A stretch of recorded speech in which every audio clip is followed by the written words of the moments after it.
to GB06 PO Box 8690 Derby DE1 9TT. UK only. Entrance must be 18 or over. Lines close at 5 p.m. on the 28th of June. Please check the closing time if listening or watching on demand. Good luck. Hi there, I'm Michelle Dewberry and I'm going to take a second to tell you all about my show, Dubes & Co. We start off with the issues of the day. We then bring in both sides of the arguments. We get rid of the disrespect. And then you throw me into the mix. And trust me, I'll tell it exactly how it is. And then, of course, the magic ingredient, you at home. We mix it all together and what have we got, in my opinion, the best debate show in town. Monday to Friday, 6 till 7 on GB News, Britain's news channel. This is GB News and we are Britain's election channel. This vote may seem to be about the politicians and the media, but it's actually about you.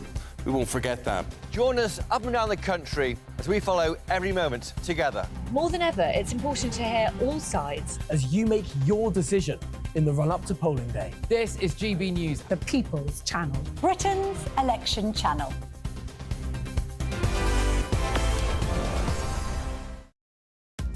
Are the newspapers getting you down? My wife didn't divorce me that month.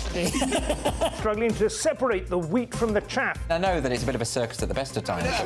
Well, don't worry. Headliners has got you covered. We'll take the burden of reading the day's news, and if we get depressed, who cares? It's an occupational hazard, frankly. That's Headliners on GB News from 11 p.m. till midnight, and the following morning, 5 till 6 a.m. on GB News, the comedy channel. Nah, just kidding. Britain's news channel.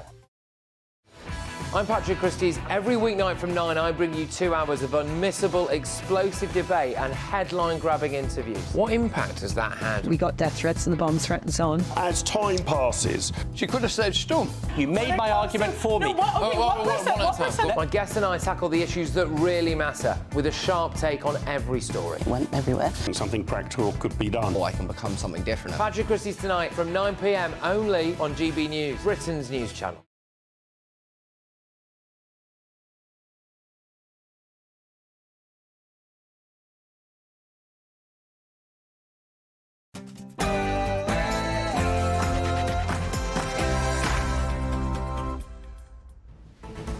Good afternoon, Britain. It's 12 o'clock on Thursday, the 20th of June. I'm Tom Harwood. And I'm Emily Carver. And we have some breaking news coming up. Well, the Bank of England, they've got an announcement exactly at midday. Will those interest rates finally go down? They've been held at 5.25% for quite some time now. It's been years since we've seen an interest rate cut. Of course, they've been rising in line broadly with international interest rates for the last couple of years. And I can reveal now that they have once again been held 5.25%. Interest rates held for a further month. A further month. Well, that will be a disappointment to some, well, the public, some members of the public, but also to quite a few economists, actually, who have been arguing that now is the time to start bringing them down. Of course, inflation has now gone back to the 2% target. So it'll be very interesting to find out what exactly their reasoning is for this. Is it because we're in the midst of a political campaign, a general election campaign, or is it just caution?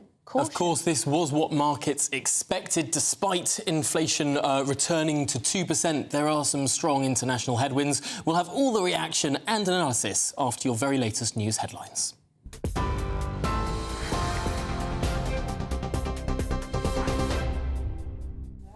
Tom, Emily, thank you very much and good afternoon to you. It's just after 12 o'clock and the top story this lunchtime, as we've just heard there, as expected, the Bank of England has held interest rates at 5.25%. That's for the 7th time in a row, despite inflation finally reaching the target of 2% for the first time in 3 years. That news yesterday. And the news this lunchtime will now come as a blow to borrowers who will continue to pay a high rate on any loans that they take out, like mortgages. However, it's not bad news for all, as high interest rates, as I just mentioned, increase the return on savings. With just 2 weeks to go until the general election, Rishi Sunak is under more pressure after 2 Conservative candidates have been accused of election betting. Sir Keir Starmer's calling on the Prime Minister to withdraw his support. This candidate should be suspended, and it's very telling that Rishi Sunak has not already done that. If it was one of my candidates, they'd be gone and their feet would not have touched the floor. Laura Saunders and her husband, who's the Conservatives' campaign director, and another candidate, Craig Williams, both face investigations by the Gambling Commission. A member of the Prime Minister's protection team was also arrested last night amid similar allegations. In other news, a friend of the missing British teenager, Jay Slater, insists he would have tried to get help if he was in trouble. Lucy Law says the 19-year-old from Lancashire did manage to ring her during their holiday in Tenerife, where he admitted he didn't know where he was. Despite Jay's mobile phone being on just 1% battery, he managed to send her a photo of his location. His mother has now joined a team of mountain rescuers and local police on the island on that search, which has now entered its third day.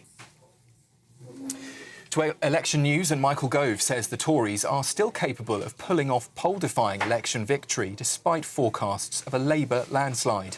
YouGov data suggests the Conservatives will slump to their lowest number of seats ever, while Labour could win a 200-seat advantage. It's also predicting significant gains for the Lib Dems, who could win 67 seats, their six times their result than 2019. But Community Secretary Michael Gove told us this morning the race for the Conservatives isn't over yet.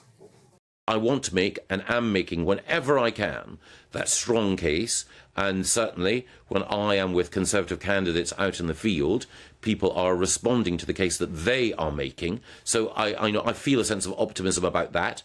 But at the same time, there are these opinion polls, and you entirely understandably ask me about them. And so my point is, well, I'm not convinced they're right.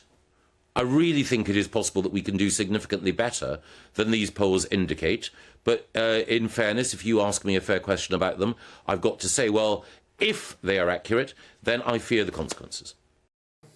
And elsewhere on the campaign trail today, housing is at the centre of the Conservative Party's campaigning. The Prime Minister says he's the only leader who will help first-time buyers and pointed to the Conservatives' plan to abolish stamp duty on properties worth up to £425,000. He says that will help young buyers to get on the property ladder. Meanwhile, Labour is also pitching its message to house buyers today. Sir Keir Starmer says voters associate the Conservatives with spiralling mortgage costs following Liz Truss's mini-budget.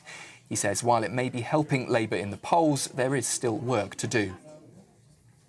Polls do not predict the future, and I'm well aware that every single vote has to be earned, and it will only be earned if people put their trust and confidence in Labour. And this is a choice election, a choice between carrying on with the 14 years now we've had of chaos, of division, of failure, and the breach of standards which we're seeing today in relation to this gambling story. Emissions created by burning fossil fuels should be considered when granting planning permission for new drilling sites. That's according to a ruling by the Supreme Court. Sarah Finch challenged a decision by Surrey County Council to allow the expansion of an oil well site in 2019. Her appeal was challenged by the council, which argued that the law did not require the downstream effects of emissions to be considered. But today's ruling overturns that original decision to grant planning permission. And the Prince of Wales will be in Frankfurt in Germany later to support the England men's football team in tonight's clash with Denmark in the Euros. Prince William, who's president of the FA, will join thousands of English fans to cheer on Gareth Southgate's side in their second group stage match. A win tonight will see England into the last 16 knockout stage with a group game still to spare, and it comes after 3 England fans were arrested yesterday for bottle throwing, abusing a police officer and being in possession of drugs. The UK Football Policing Unit, though, says the vast majority of supporters are behaving extremely well. For the latest stories, you can sign up to GB News Alerts by scanning the code on your screen or go to gbnews.com/alerts.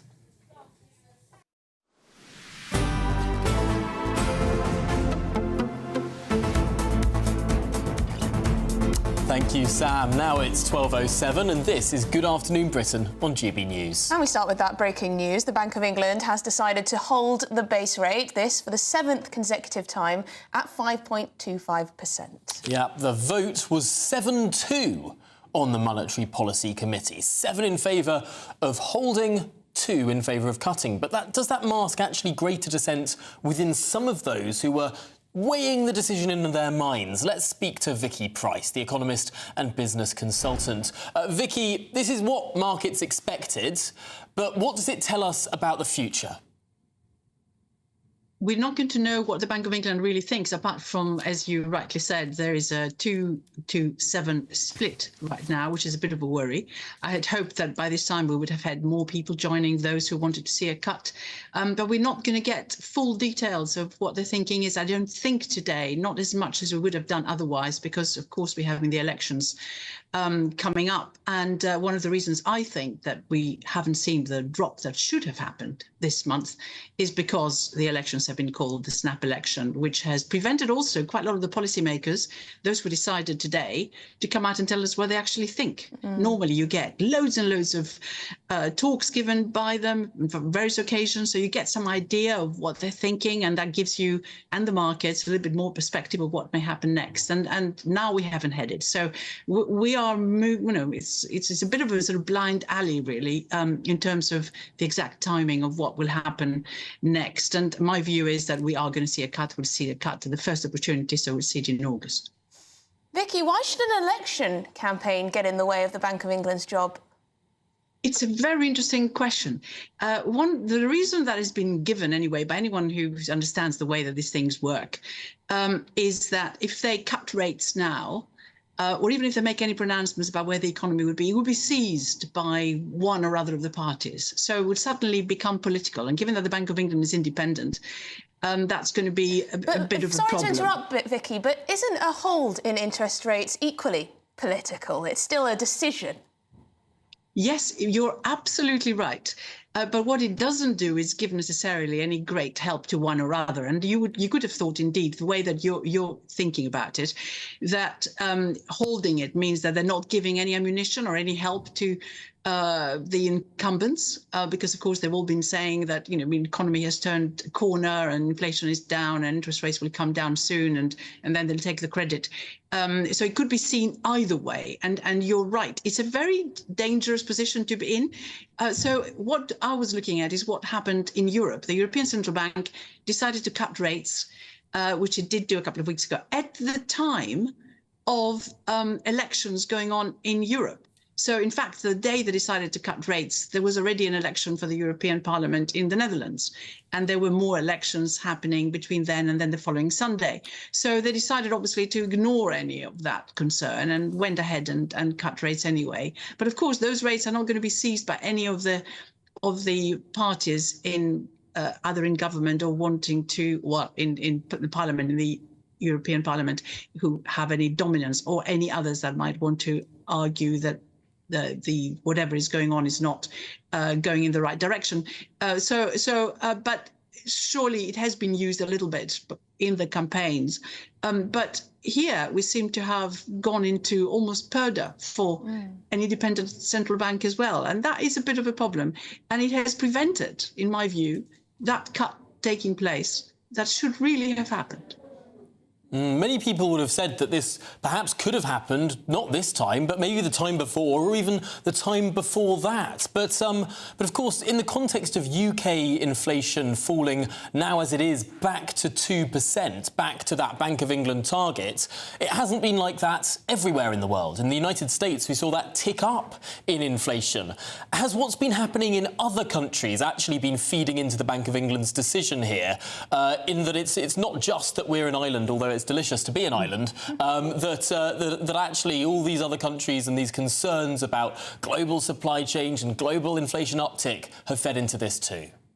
Well, yes, anything could happen, and you're absolutely right. We have seen also in the Eurozone a bit of an uptick, but really we're talking about sort of 2.7%. We're very, very close to the targets that have been set by the central banks, and they're the same ones practically everywhere, the 2% target. You don't have to meet that target all the time, and you're right again in saying that we could easily have cut rates before and not really jeopardized anything very much in terms of where inflation is going, since most of it is linked to external factors such as energy and food, not very much linked to anything else.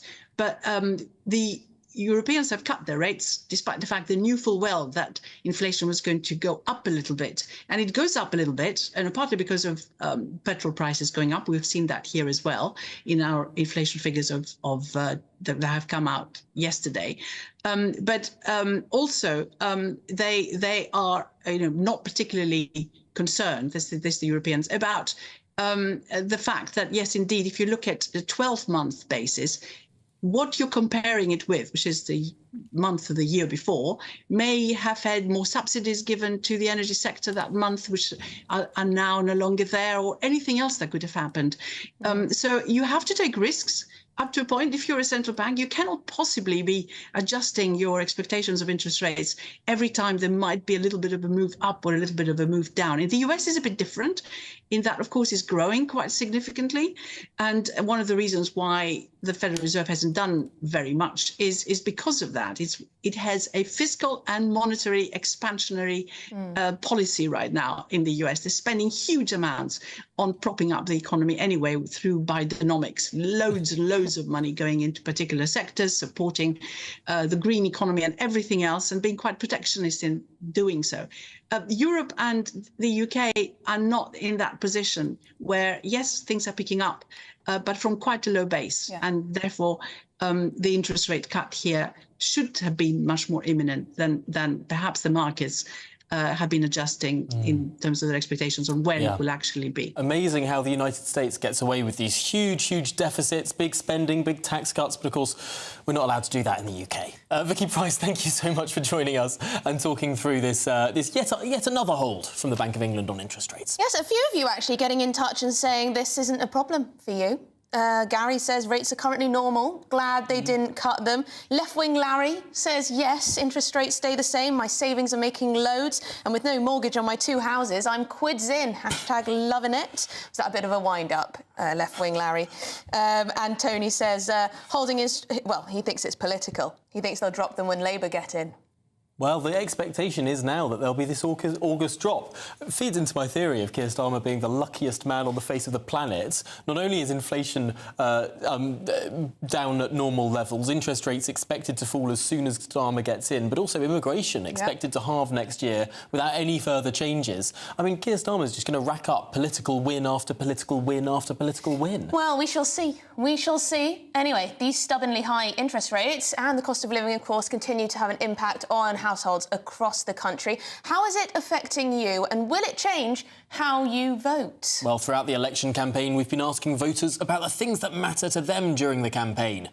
And joining us from Manchester is the landlord, Cyan Astley, who's always voted Labour. She's joined by GBNews reporter Sophie Reaper. Take it away, Sophie. Good afternoon to you both. Yes, we've just heard, of course, that interest rates will be remaining the same. So to talk a bit about that, Cyan joins me now. We're up on the scaffolding of one of her properties, so safety first, of course. Cyan, we've just heard about interest rates. What's your initial reaction? So just, hang on, bumblebee. Oh, there's a bee. The perils of summer. There we go, live television. We're not having any falls today, especially off the scaffolding. I'm, of course, a little bit disappointed, as are hundreds of thousands of people with mortgages and loans where we're not going to see a fall in the interest rates and therefore a fall in our monthly payments. But I'm not surprised, I have to say. I'm not surprised that they've stuck where they are. I think we're going to see them come down in the future. But 5.25% is kind of average. We've got so used to interest rates being really, really super low. But I remember when I first bought a property in 1996, you know, that was kind of 5%, that 5-6% mark, between 4 and 6. It's pretty normal, really. We're just not used to it. In terms of you as a landlord, of course, this means that for another month, this is the 7th month in a row, the rates at which you'll be paying back will remain the same. How does that impact you, and how does it impact how you're going to vote in 2 weeks' time? It impacts me, of course, because I'm paying more for the mortgage, like lots of other people, on a monthly basis. But it's not just that, is it? Everything's been more expensive. Taxation is through the roof. Everyone feels like you're just taxed at every which way you turn. You're taxed when you go to the supermarket, you're taxed when you council tax. I mean, I'm really nervous about Labour not talking about whether they're getting an increased council tax. I'm I'm a landlord, but this may surprise people. I'm also a human being. So there are other things which affect me, which the political parties are talking about. You know, that taxation's a really big one. Yeah, things like, I don't know, national health, the National Health Service. My other half has had 5 operations in the last 4 years, and we've had to pay for private healthcare because we haven't been able to get it on the National Health because it's just broken. And that kind of stuff is affecting us on a daily basis as well. So there's a whole other host of things that are affecting me as an individual, both as a woman, as a business runner, you know, on a daily basis, not just interest rates. And yeah, both parties. Well, we've obviously been hearing manifestos from all the major parties over the past week or so. Has there been anything in those manifestos that's really made you think that's who I'm going to give my vote to and this is why? Or has it just been a bit of a wet lettuce for you? Well, round here in South Manchester, the Conservative Party is a non-starter anyway, so it's always between, in my particular constituency, it's between Labour and Lib Dems. I'm not particularly fond of a lot of the Lib Dem policies, I've got to be honest. But Labour make me nervous. They really make me nervous. It's more about what they're not saying than what they are saying. And yeah, the next week, I think hopefully there'll be more substantial flesh to the bones of the manifesto, because I think there's just not enough in there really for me to make a call yet. So there's 2 weeks to go and you've still not made your decision.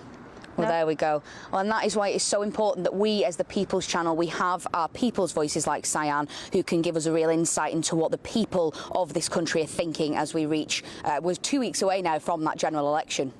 Really, really interesting. Thank you so much, Sophie, and thank you to Cyan Astley there, who's a landlord up in near Manchester. Very interesting. Worried about what Labour isn't saying rather than what they are saying. Lots of people want more meat on the bones. Polling, 20 points ahead of the Conservatives at the moment. People do want to know what's happening with council tax, what's happening with other taxes. So, Yeah, but of course, if you're the Labour Party, you're sitting there 20 points ahead of the polls. What incentive do you have to say anything at all beyond what's written in the rather thin manifesto there? I mean, why would you try to change the dynamic of this election campaign that has been going oh so well for you so far? I don't know, sense of moral duty. Anyway. They're politicians, Emily. Next up, are the Conservatives at risk of being not only out of power, but out of opposition after the election? We are, of course, referring to that bombshell poll. This is Good Afternoon Britain. We're on GBNews.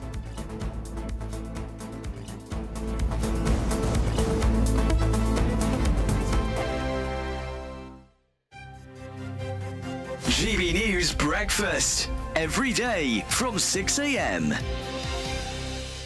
So, question is, what can we do to get young people to eat healthy food? Here's dietitian and nutrition consultant Helen Bond. Helen, what do you think? Eating habits formed at this age tend to persist into later life.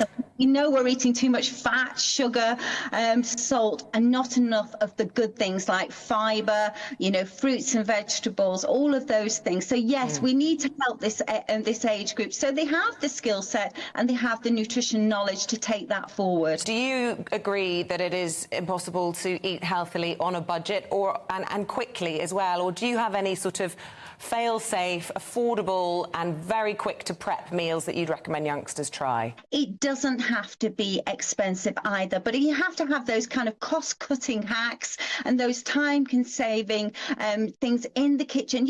Make use, I always say, of things like peas, beans and lentils, which are a type of pulse, very inexpensive compared to meat, and yet they double up as one of your 5 a day, and also a great source of plant-based protein. If you overget milk as something, you have too much milk, maybe make some lattes. I just wanted to throw a shoe at the TV, really, because was there nothing else on or nothing else available? The point being, there is an audience, there is obviously an appeal, there's obviously people are watching this stuff. So what are they doing? Are they watching and not cooking? I think that's it. They're watching and maybe enjoying all the cookery programmes like I do. And I'm a typical person in the kitchen. I must have about 100 cookbooks.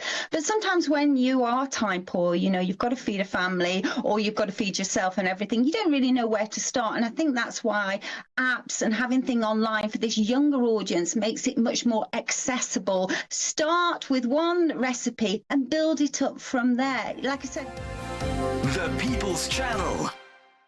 If you want your news to be straight talking... This is a nightmare for the Conservatives again. Down to earth. It's not just Nottingham where this is happening, is it? And most importantly, honest. Hard-working, middle-class taxpayers, they'll get the book thrown at them. Then catch me, Martin Daubney, Monday to Friday, 3 till 6 p.m. on GB News, Britain's news channel.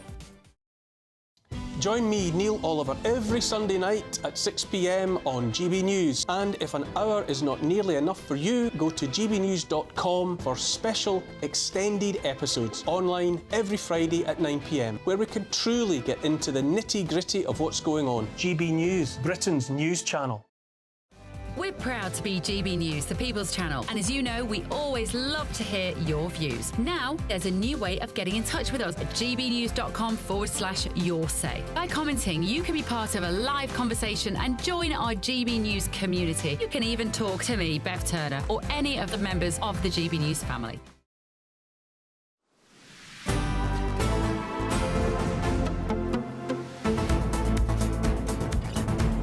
Good afternoon, Britain. It's 23 minutes past 12. Now, things appear to be going from bad to worse for Rishi Sunak as it was revealed a second Conservative Party candidate now being investigated for allegedly betting on the date of the general election. Yes, this comes as the latest polling forecasts. The Conservatives are on course for an electoral wipeout, with one poll predicting that even Rishi Sunak himself could lose his supposedly safe seat of Richmond in North Yorkshire, where he has a majority of over 27,000. Just astonishing. Let's speak now to GB News political editor Christopher Hope on board the Conservative battle bus. Now, Christopher, I hope the signal will hold for us this time. I know it's sometimes been tricky, but my goodness, what's the reaction to these polls? Well, the polls are a disaster. There were 3 polls yesterday in the space of an hour, 3 MRP seat-by-seat polling involving thousands, tens of thousands in some cases of people. The most eye-catching was the one in Savanta with the Telegraph, giving the Tory party 53 MPs after the election, down from 365 at the moment. Labour get 516 MPs, up from 202. Interestingly, Reform get 0, but I think the way they calculate Savanta their polling is that they have now stripped out Reform from others, so in future voters will get a choice to ask and answer a question on Reform itself rather than other minor parties. That might affect how they're rated, but as you say, it looks like, according to the poll, and it's only one poll and it's a snapshot, and the big poll is 4th of July, of course, the Tories would say were they here, is that Rishi Sunak might lose his seat in Richmond, which would be the first ever sitting Prime Minister to lose their seat in an election. 53 seats for the Tories means they're just slightly ahead of the Liberal Democrats on 50. The SNP in Scotland down to 8 from 48. What we are seeing is a disemboweling of the Tory party by the electorate, according to these polls. There were 3 of them yesterday. Looking at all 3, we are seeing a landslide victory for the Labour Party. That's what they agree on. In the detail, some differ here and there, but overall the picture is a landslide for the Tory party. Added to that, there's been an emerging Conservative Party betting scandal, with now 2 candidates being investigated for allegedly betting on the surprise date, the July 4th polling day. It's complicated because Laura Saunders is the candidate in Bristol North West. She's won. We know about Craig Williams. He's the former Parliamentary Private Secretary to Rishi Sunak. But Ms Saunders' husband is a man called Tony Lee. He's the Director of National Campaigning for the Tory party. He's in charge of the whole thing, or the entire campaign. He is now taking a leave of absence as of yesterday. Separate to that, we know that a member of Rishi Sunak's close protection team in the police has been arrested on suspicion of misconduct in public office, allegedly again about the timing of the election. Now, earlier, I asked Michael Gove on a visit to Brentwood, the Housing Secretary, about both those issues, the polls and whether his party was corrupt. Here's what we had to say. The polls, and it's just a snapshot, show us slightly further behind than that, but I'm convinced that as the arguments are heard by GB News voters, as they have a chance to reflect on what life would be like under Keir Starmer, with taxes higher, with risks to our national security, I believe that more people will decide that it would be completely wrong to hand Keir Starmer a blank cheque, and they will vote Conservative. There's an emerging betting scandal about the Tory party on the date of the election. 2 candidates are allegedly being looked at by the Gambling Commission. A third individual in the party HQ is withdrawn from frontline duties in terms of organising the campaign. Is your party corrupt? No. It is the case that obviously any decision by anyone to use inside information to bet on the election date, that is wrong. Deeply regrettable, but I think the individuals concerned are now being investigated, and until that process is concluded, I think it's difficult for me to say more, because you've got to respect the integrity of the investigation. So Michael Gove there saying he can't say much more. Now, we have heard from Craig Williams. He's apologised for a huge error of judgment. We haven't heard yet from Laura Saunders, and we haven't heard yet from Tony Lee. So we are trying to get seeking answers from them. They may well deny all wrongdoing. We don't know that yet, so we're waiting to hear from them. But I think this is a slap in the face for party workers who have given up holidays to campaign on the surprise date, which was kept very tight by people around Rishi Sunak. For other people, apparently, allegedly, to be betting on the date of the election is almost a final insult for many party staff who have given up their own time to try and make this party win the election. I mean, you frankly couldn't make it up. Yes, I imagine there are lots of people who are absolutely furious at this. Thank you very much indeed, Christopher Hope, who is on board the Conservative battle bus today. Now, the mother of missing Jay Slater says the continued search for her son is an absolute living nightmare. The 19-year-old was attending the NRG Music Festival on the Canary Islands with friends. Yes, they'd last heard from him in Tenerife on Monday morning when he told a friend he would walk back to his accommodation after missing his bus. Well, joining us now from Tenerife is the journalist Cleo O'Flynn. And Cleo, we've been following this story for the last couple of days. I mean, what more information do we now have? Very little that would be of assurance to the family, because right now there are no more sightings of Jay. Yesterday afternoon there was a slight shift in a sense of hope, because the local Guardia Civil did say that they believed they were following new leads that had him down in the tourist areas of Las Americas and Los Cristianos, which would have been good news because they're populated areas where he would have been able to talk to people, get his phone charged. But then about 3 hours later, late yesterday afternoon, that was an unverified fact. And the Guardia Civil then said, no, we're moving the search back up to the mountains. Now, we do know that you have the full fleet of security and search and rescue forces up there. You have the firefighters from Santiago del Teide, all of their forces there. You have search and rescue dogs, drones, helicopters, and the Guardia Civil and the local police. So, you know, the island is doing just about everything it can to try and locate this young man. However, while people might think that Tenerife is just sun, sea and sand, once you move away from the tourist areas, as you might be able to see from some of the pictures that people are seeing, these are rugged mountainous areas that are up high in an altitude that means the air is slightly thinner, and there's very little tree cover, so there's very little shade for somebody who's lost up there for a number of days. Yes, and Cleo, how sophisticated are the police in this area? Because I'm reading here that a friend of the young man is criticising the police for not acting quickly enough, for not doing enough. I live here and I have seen police and search and rescue teams work very, very effectively and very well, given the kind of circumstances that they're in. I mean, I think that they would have swung into action from the minute that they got the call that somebody was missing. People go missing now and then in every part of the world, and they are found, or sometimes, unfortunately, they are not found for a very long time.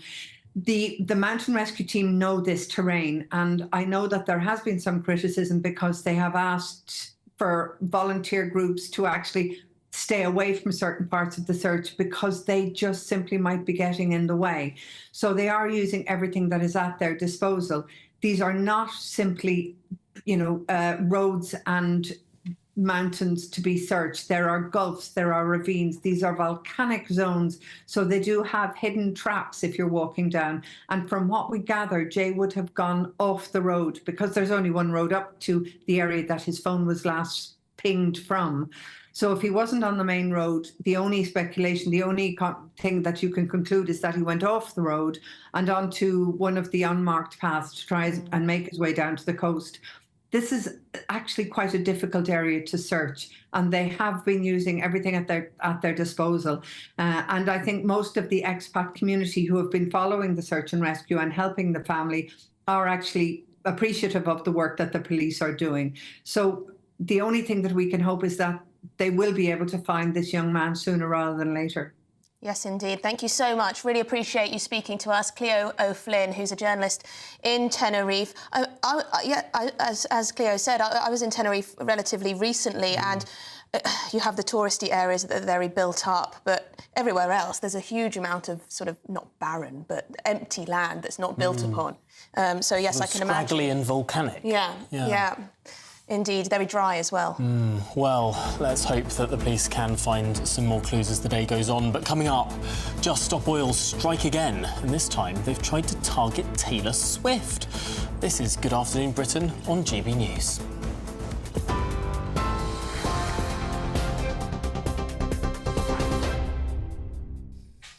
Very good afternoon to you. It's 32 minutes past 12. The top story from the newsroom. As we've been hearing, the Bank of England has announced it's keeping the base rate of interest on hold at a 16-year high of 5.25%.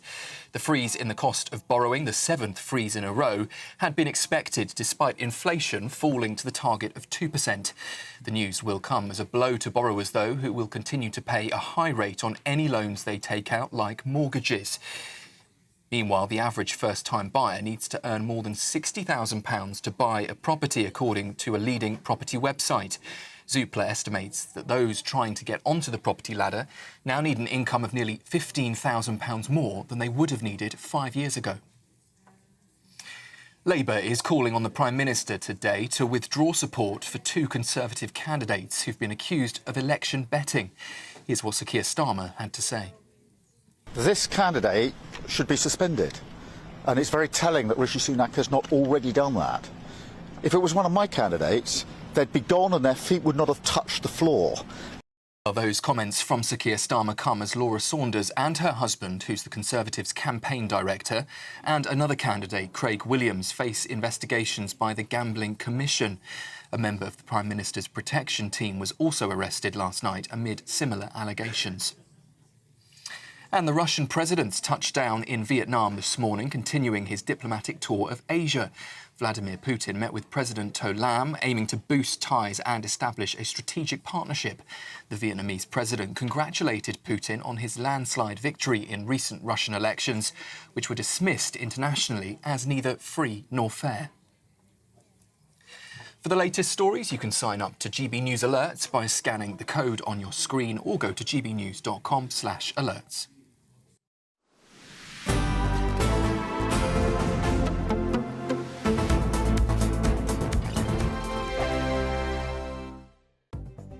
The latest GB News travel. Hi, good morning to you. I'm Jules Buckley. There's a few issues on the M1 this morning. Firstly, northbound, just after Northampton, junction 15, lane 1's combed off. There's been a collision, very slow on the approaches. Then on the southbound side around Milton Keynes, heading down from 14 to junction 13, there's emergency barrier repairs. 2 lanes are combed off. Also southbound then, just before 11A, that's Luton North, looking slow following an earlier 3-car collision, with all lanes are back open. Northampton, the Weedon Road, the A4 500.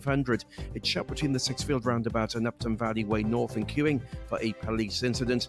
Roadworks causing queues anti-clock on the M25, long delays, junction 27 to Enfield 25, and westbound the M26 queuing before the M25 again. It's down to ongoing roadworks, and that's the latest. You can stay up to date throughout the day by visiting our website, gbnews.com. This is GB News, Britain's news channel. Today, we've got a veteran who endeavours to help those suffering from anxiety in all its various forms and manifestations. Yes, over 3 decades, Simon Lee has established himself as a pioneer, seeking new ways to coach personal development and mental strength. Now, look, there's this famous phrase, isn't it, that hard times create weak men and weak men create hard times. Is that the kind of philosophy that your work is based on? Absolutely, absolutely. Because as a child, I received a masterclass in how weak men create hard times. Did you go through hard times as a kid? We had 3 toxic men in the family, and they caused the family no end of grief, trauma and hardship. So, and at the time when you're going through it, you think, well, you can't help but fall into a victim mentality. You think, why me? Why am I going through this? But actually, I couldn't do what I do now without that masterclass. Do you mind me asking who those men were? Yep, it's fine. One of them was my stepfather. Yeah. One of them was my grandfather, and one of them was my uncle. Right. So they're all inner family members. And without exception, all of them, outside of the family doors, wanted to put themselves across as moral pillars of society. How do you turn that story around and be the man that you are today and turn what you went through into a positive? How do you do that? You've established that pretty much you can, choose to be a victim of your circumstance or use it as inspiration to do better and say, you know what, when I'm older, for example, if you had a bad childhood, I want to make sure my kids get the kind of childhood I didn't have. So how do you relay that to the people you mentor now, I guess? What we do, I set up something called Unlimited Courage. We talk about giving men a primary aim of courage. So we bring in philosophies such as Stoicism, our own 7 Courages, Bushido, and they love it. They love it. And I must admit, when I found it, I felt like I'd found the Holy Grail. Wow. The People's Channel.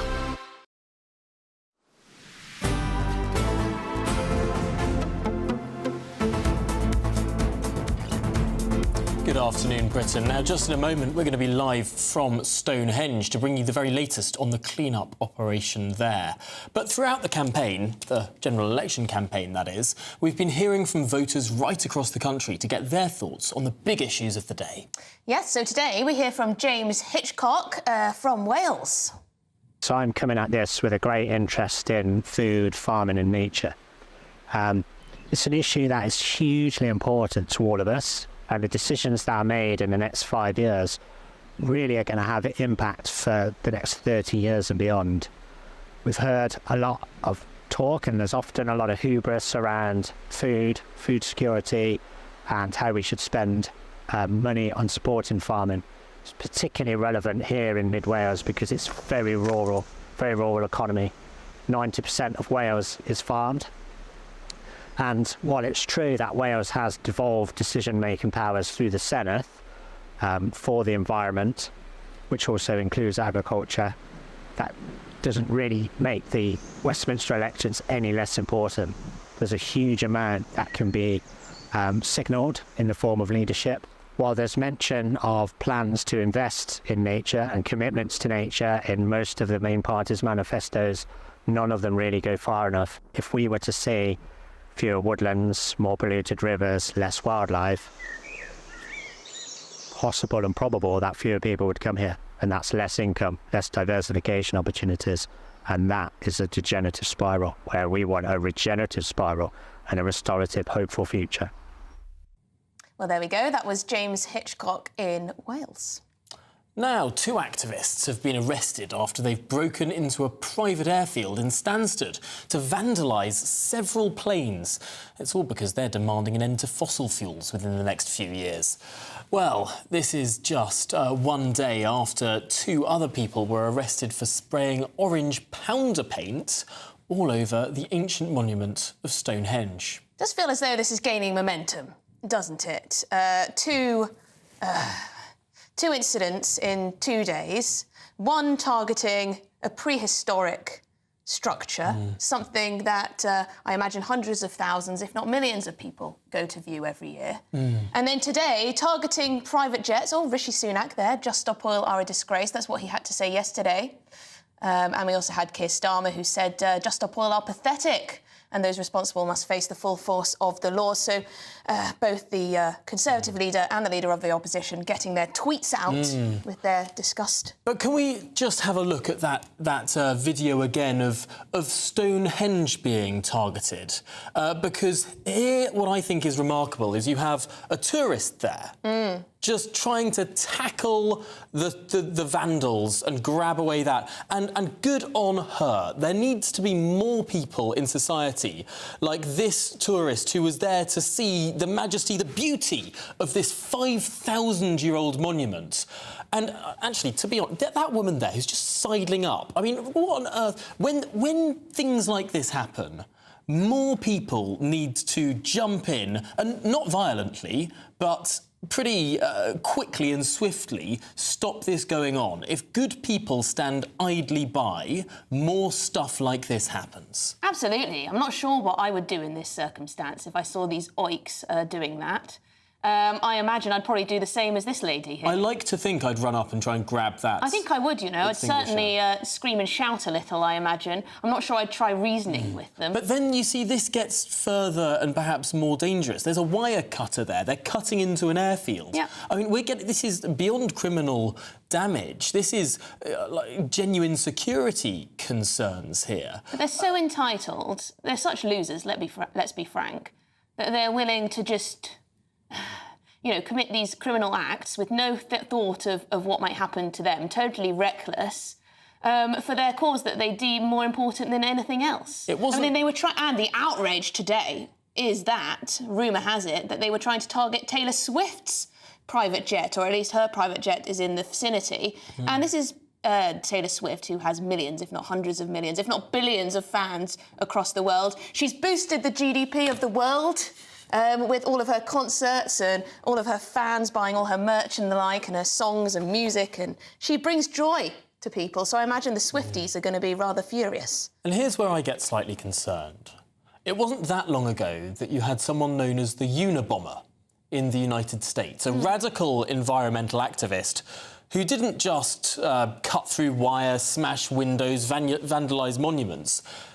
He created nail bombs and sent them to civilians and killed people.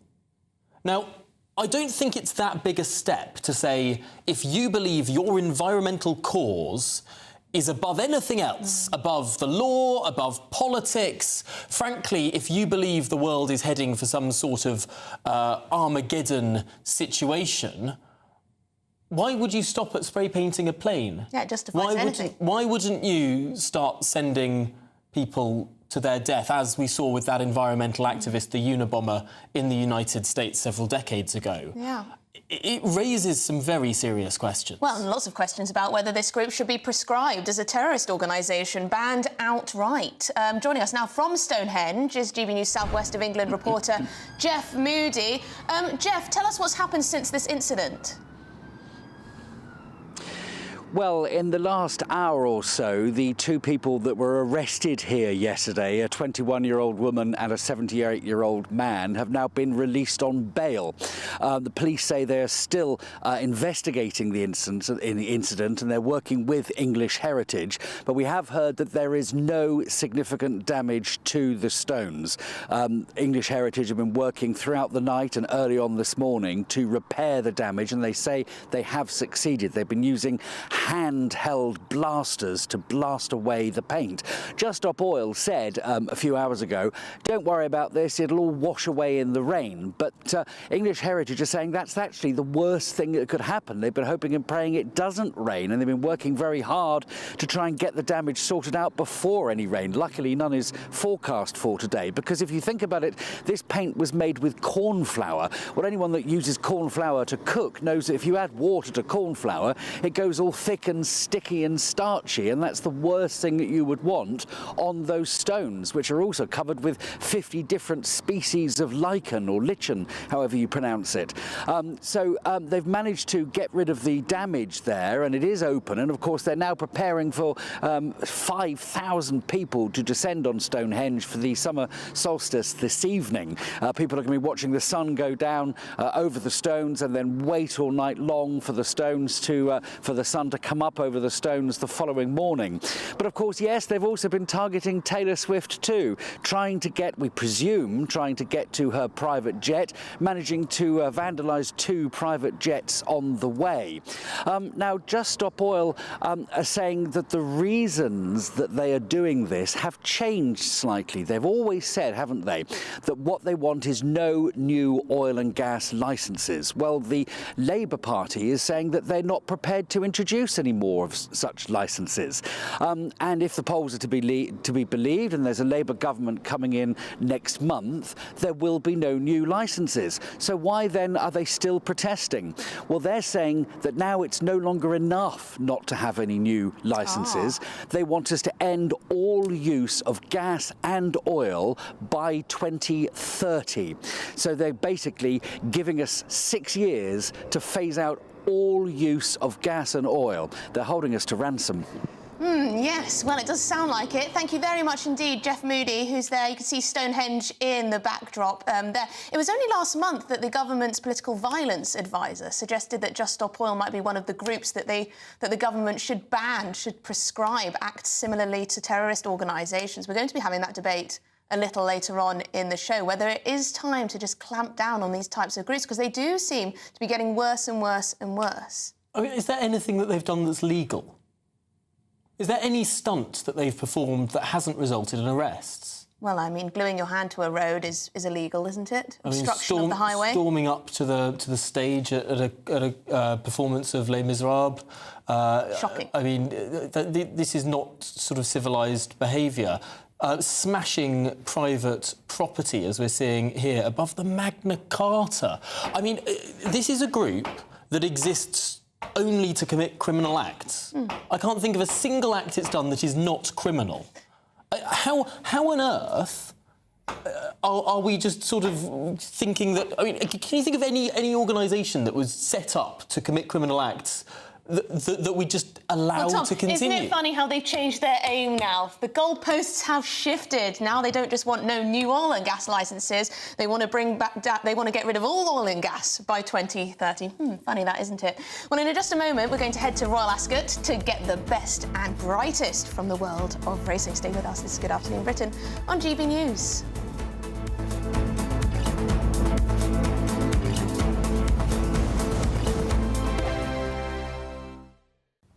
Welcome along to your latest weather update from the Met Office here on GB News. The solstice today, and for many, it's a good-looking day. Dry, fine, hazy sunshine and fairly light winds. High pressure is dominating. There is an old weather front that's been sinking south, generating quite a bit of cloud over parts of northern England, North Wales in particular. But I say here, just making the sunshine fairly hazy. A bit more cloud into western Scotland too. Could even be the odd spot of drizzle here and there. But for most places, dry and fine.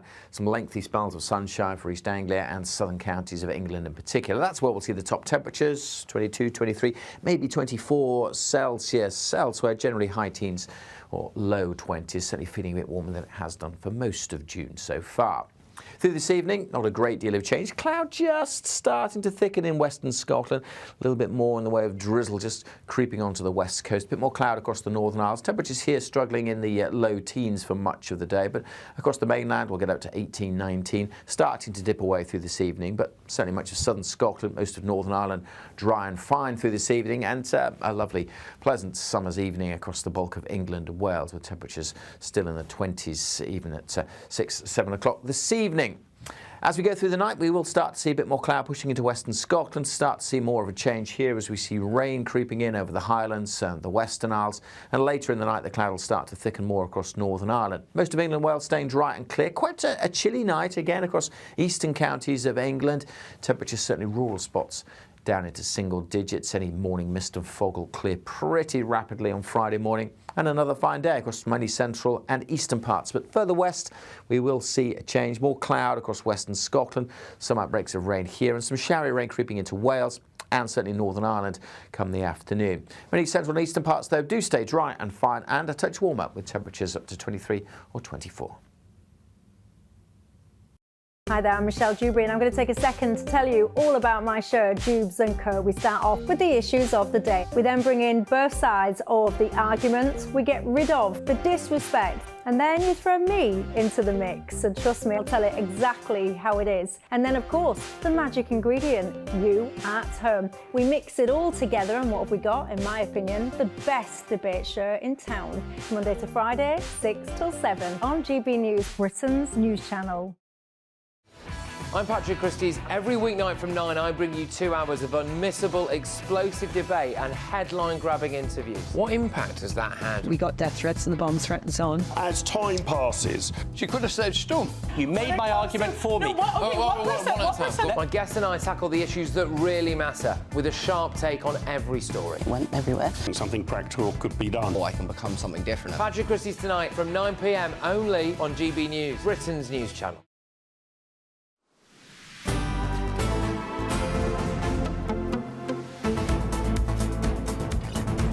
Well, I know sometimes some of you complain that we don't read out enough views, so we're going to get to some. Lots of you very irritated, to say the least, about Just Stop Oil and their, well, extravaganza. Mark Jones says, can the law please get tougher with Just Stop Oil? We need tougher consequences for these eco-terrorists.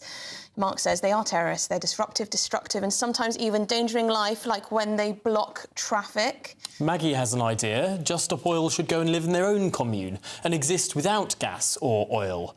I think they'd find it quite difficult, says Maggie.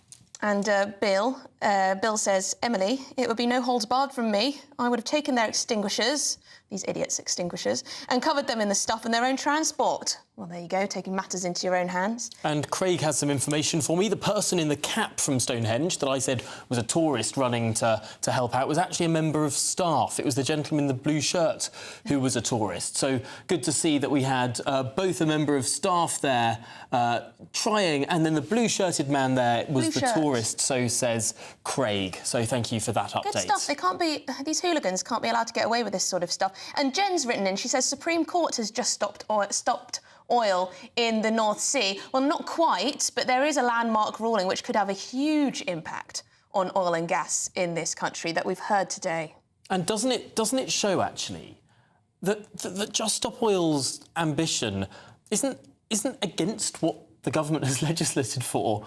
It's precisely what the government has legislated for. I mean, the Climate Change Act is the basis for this decision of the Supreme Court, which has effectively stopped this oil and gas project from Surrey County Council because they couldn't guarantee that the oil or the gas wouldn't be used in a way that might emit carbon in the future.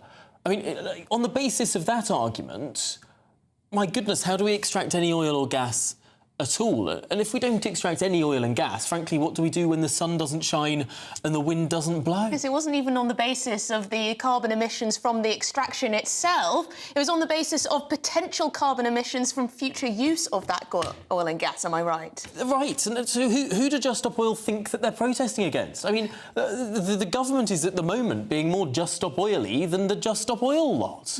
Well, and the Labour Party is promising to end any new licensing in the North Sea. I mean, I mean, who do they think they're protesting against?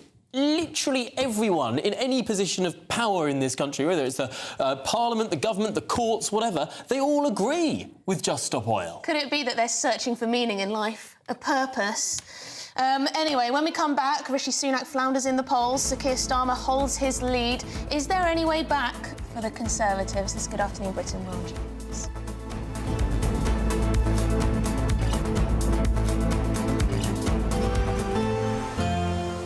A brighter outlook with Box Solar, sponsors of weather on GB News. Welcome along to your latest weather update from the Met Office here on GB News. The solstice today, and for many, it's a good-looking day. Dry, fine, hazy sunshine and fairly light winds. High pressure is dominating. There is an old weather front that's been sinking south, generating quite a bit of cloud over parts of northern England, North Wales in particular. But I say here, just making the sunshine fairly hazy. A bit more cloud into western Scotland too. Could even be the odd spot of drizzle here and there. But for most places, dry and fine. Some lengthy spells of sunshine for East Anglia and southern counties of England in particular. That's where we'll see the top temperatures, 22, 23, maybe 24 Celsius elsewhere, generally high teens or low 20s, certainly feeling a bit warmer than it has done for most of June so far. Through this evening, not a great deal of change. Cloud just starting to thicken in western Scotland. A little bit more in the way of drizzle just creeping onto the west coast. A bit more cloud across the Northern Isles. Temperatures here struggling in the low teens for much of the day, but across the mainland we'll get up to 18, 19. Starting to dip away through this evening, but certainly much of southern Scotland, most of Northern Ireland dry and fine through this evening, and a lovely, pleasant summer's evening across the bulk of England and Wales, with temperatures still in the 20s, even at 6, 7 o'clock this evening. As we go through the night, we will start to see a bit more cloud pushing into western Scotland, start to see more of a change here as we see rain creeping in over the Highlands and the Western Isles, and later in the night the cloud will start to thicken more across Northern Ireland. Most of England Wales staying dry and clear. Quite a chilly night again across eastern counties of England. Temperatures certainly rural spots down into single digits. Any morning mist and fog will clear pretty rapidly on Friday morning, and another fine day across many central and eastern parts. But further west we will see a change, more cloud across western Scotland, some outbreaks of rain here and some showery rain creeping into Wales and certainly Northern Ireland come the afternoon. Many central and eastern parts though do stay dry and fine and a touch warmer, with temperatures up to 23 or 24. That warm feeling inside from Boxed Boilers, sponsors of weather on GB News. Don't miss out on your chance to win our Summer Spectacular. And have we got a prize for you? First, there's a totally tax-free £15,000 in cash to make your summer spectacular. Spend that extra cash however you like. You'll also win a brand new iPhone, Apple AirPods, and if that wasn't enough, a £500 voucher to spend at your favourite UK attraction, so you can enjoy amazing days out this year. For another chance to win the iPhone, treats and £15,000 cash, text prize to 63232. Text costs £2 plus one standard network rate message. You can also enter online at gbnews.com/win. Entries cost £2, or post your name and number to GB06 PO Box 8690 Derby DE1 9TT. UK only. Entrance must be 18 or over. Lines close at 5 p.m. on the 28th of June. Please check the closing time if listening or watching on demand. Good luck. This is GB News, Britain's news channel. The University of Cambridge has told students to stop flirting with staff under a new policy banning sexual relationships with professors. The new rules, which come into force next month, beginning of July, include a warning against behaviour that could be interpreted as flirtatious. University staff have been told they must report any behaviour that could constitute a student making advances towards a personal, particularly intimate relationship with them. If you're a tutor, how do you interpret what is flirting and what is just sort of like having a bit of banter? In fact, we've got some very nice trousers, by the way. Thank you. You see, you didn't even recognise. Oh, I didn't know. He's got I think I'm blushing now. I'm blushing. So, what's flirting? What's me complimenting your very well-fitting trousers? Yeah. Well, there is a line, because obviously when you're 18 and you go to university, it might be the first time you're away from home. It might be the first time that you're open to maybe a bit of a nightlife, social activity, drinking and all the rest of it. On the flip side, I know a couple who, the pupil ended up dating their professor, and they've been together for about sort of 15 years now. So I used to go after lectures with my professor and the whole seminar. We used to go to the pub afterwards, and I became very good friends with, she was a mature student. She was on the very, very far left of political. You wondered where that was going for a second, didn't you? We're both breathing a huge sigh of relief. Very quick for you, Joe. We're running out of very nice trousers as well. We're running Thank you, not as snug as Charlie. I think you've got to have some rules in place that there's no abuse of power. Policing it's difficult. We ought to be in a position where you can say, get off, back off, or, banter's fine. Actually, I hate that word. I hate it almost as much as woke. Go on, email in. Thank you very much. I'm flirting with both.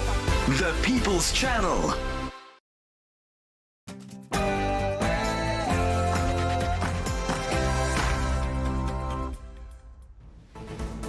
Well, good afternoon, Britain. It's 1 o'clock on Thursday, the 20th of June. I'm Emily Carver. And I'm Tom Harwood. Pressure on Rishi Sunak as more details emerge over members of his team being investigated for placing bets on the day the general election would be announced. How far does this scandal go?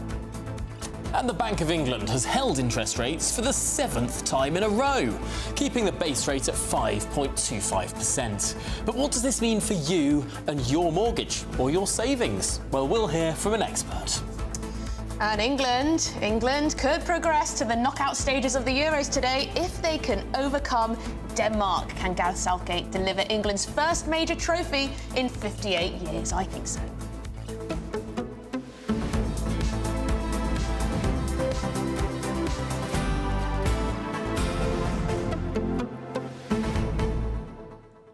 I think it's about time we win against Denmark, really. Absolutely it is. And I must say that you said that Scotland didn't, pigs will fly when Scotland wins a match. They actually did a shock draw. They didn't win the match. Far better than you suggested they didn't win the match. You should eat your hat. No, I stand by exactly what I said. No, pessimism goes nowhere. Pigs will fly. Optimism.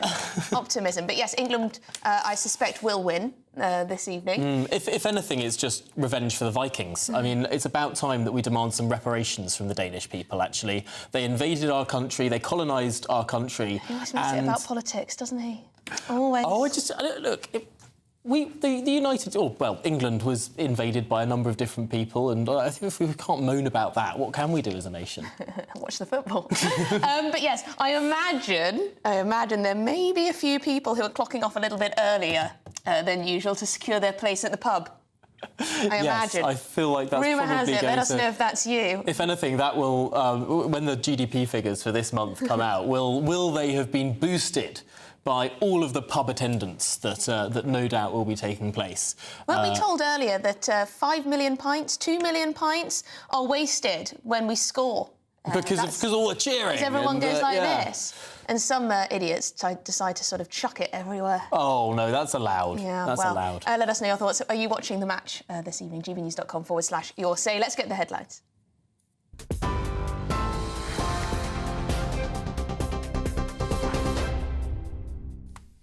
Tom, Emily, thank you very much. Good afternoon to you. It's just after 1 o'clock. And the top story from the newsroom this lunchtime, the Bank of England has held its interest rate at 5.25%. That's the 7th time in a row it's been held. That's despite inflation finally reaching the target of 2% for the first time in 3 years yesterday. The bank's governor, Andrew Bailey, said policymakers need to be sure that inflation will stay low. Meanwhile, the average first-time buyer needs to earn more than £60,000 to buy a property, according to a leading property website. Zoopla estimates those trying to get onto the property ladder now need an income of nearly £15,000 more than they would have had last 5 years ago. With just 2 weeks to go until the general election, Rishi Sunak's under more pressure after two Conservative candidates have been accused of election betting. Sir Keir Starmer's calling on the Prime Minister to withdraw his support. This candidate should be suspended, and it's very telling that Rishi Sunak has not already done that. If it was one of my candidates, they'd be gone and their feet would not have touched the floor. Well, those comments from Sir Keir Starmer come after Laura Saunders and her husband, who's the Conservative campaigns director, are now facing investigation by the Gambling Commission. And so is another candidate, Craig Williams. He's a former aide to the Prime Minister, Rishi Sunak. And a member of the Prime Minister's protection team was also arrested last night over similar reported bets. A friend of the missing British teenager, Jay Slater, insists he would have tried to get help if he was in trouble. Lucy Law says the 19-year-old from Lancashire rang her during their holiday in Tenerife, admitting he didn't know where he was.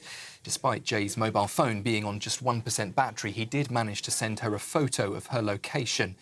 His mother has now joined a team of mountain rescuers and the local police on the search, which has now entered its third day. Here in the UK, Michael Gove says the Conservatives are still capable of pulling off a poll-defying election victory. That's despite forecasts of a Labour landslide. YouGov data suggests the Tories will slump to their lowest number of seats ever, while Labour could win a 200-seat advantage. It's also predicting significant gains for the Lib Dems. They could win 67 seats. That's 6 times their result in 2019.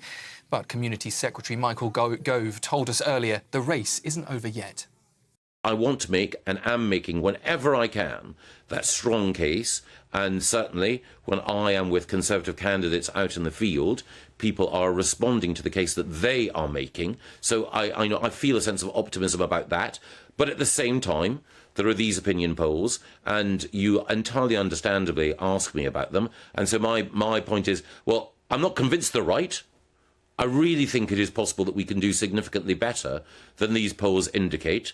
But in fairness, if you ask me a fair question about them, I've got to say, well, if they are accurate, then I fear the consequences. Emissions created by burning fossil fuels could or should have been considered when granting planning permission for new drilling sites. That's according to a ruling today by the Supreme Court. Sarah Finch challenged a decision by Surrey County Council to allow the expansion of an oil well site in 2019. Her appeal was challenged by the council, which argued that the law did not require the downstream effects of emissions to be considered. Today's ruling overturns the original decision to grant planning permission. The Prince of Wales will be in Frankfurt in Germany later today to support the England men's team in tonight's clash at 5 o'clock with Denmark in the Euros. Prince William, who's president of the FA, will join thousands of fans to cheer on Gareth Southgate's side in their second group stage match. A win this evening would see England into the last 16, with a group game still to spare. It comes after 3 England fans were arrested, though, yesterday for bottle throwing, abusing a police officer and being in possession of drugs. However, the UK Football Policing Unit says the vast majority of British supporters are behaving extremely well. And finally, we've heard in the last few minutes that Sir Ian McKellen will now miss all remaining London West End dates in the play Player Kings after he fell from the stage during a show. The veteran screen and stage actor says he is having physiotherapy, light exercise and a lot of essential rest at home after 3 nights being spent in hospital. He was performing at the Noel Coward Theatre when he lost his footing in a fight scene and fell from the stage. His understudy will now perform in his place in the play for its final dates while the 85-year-old recuperates. For the latest stories, you can sign up to GB News Alerts by scanning the QR code on your screen or go to gbnews.com/alerts. Now, though, it's back to Tom and Emily.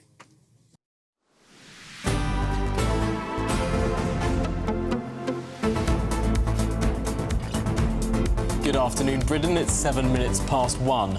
Now, both Labour and the Liberal Democrats have been calling for the suspension of a Conservative Party candidate after she became the second being investigated for allegedly betting on the date of the general election. Yes, this seems to be building in momentum. It comes as the latest polling forecasts. The Conservatives are on course for an electoral wipeout, with one MRP poll predicting the party will be reduced to just 53 seats in Parliament, which would be their worst result in history. Well, let's speak to GB News' political editor, Christopher Hope, who's with us in Westminster.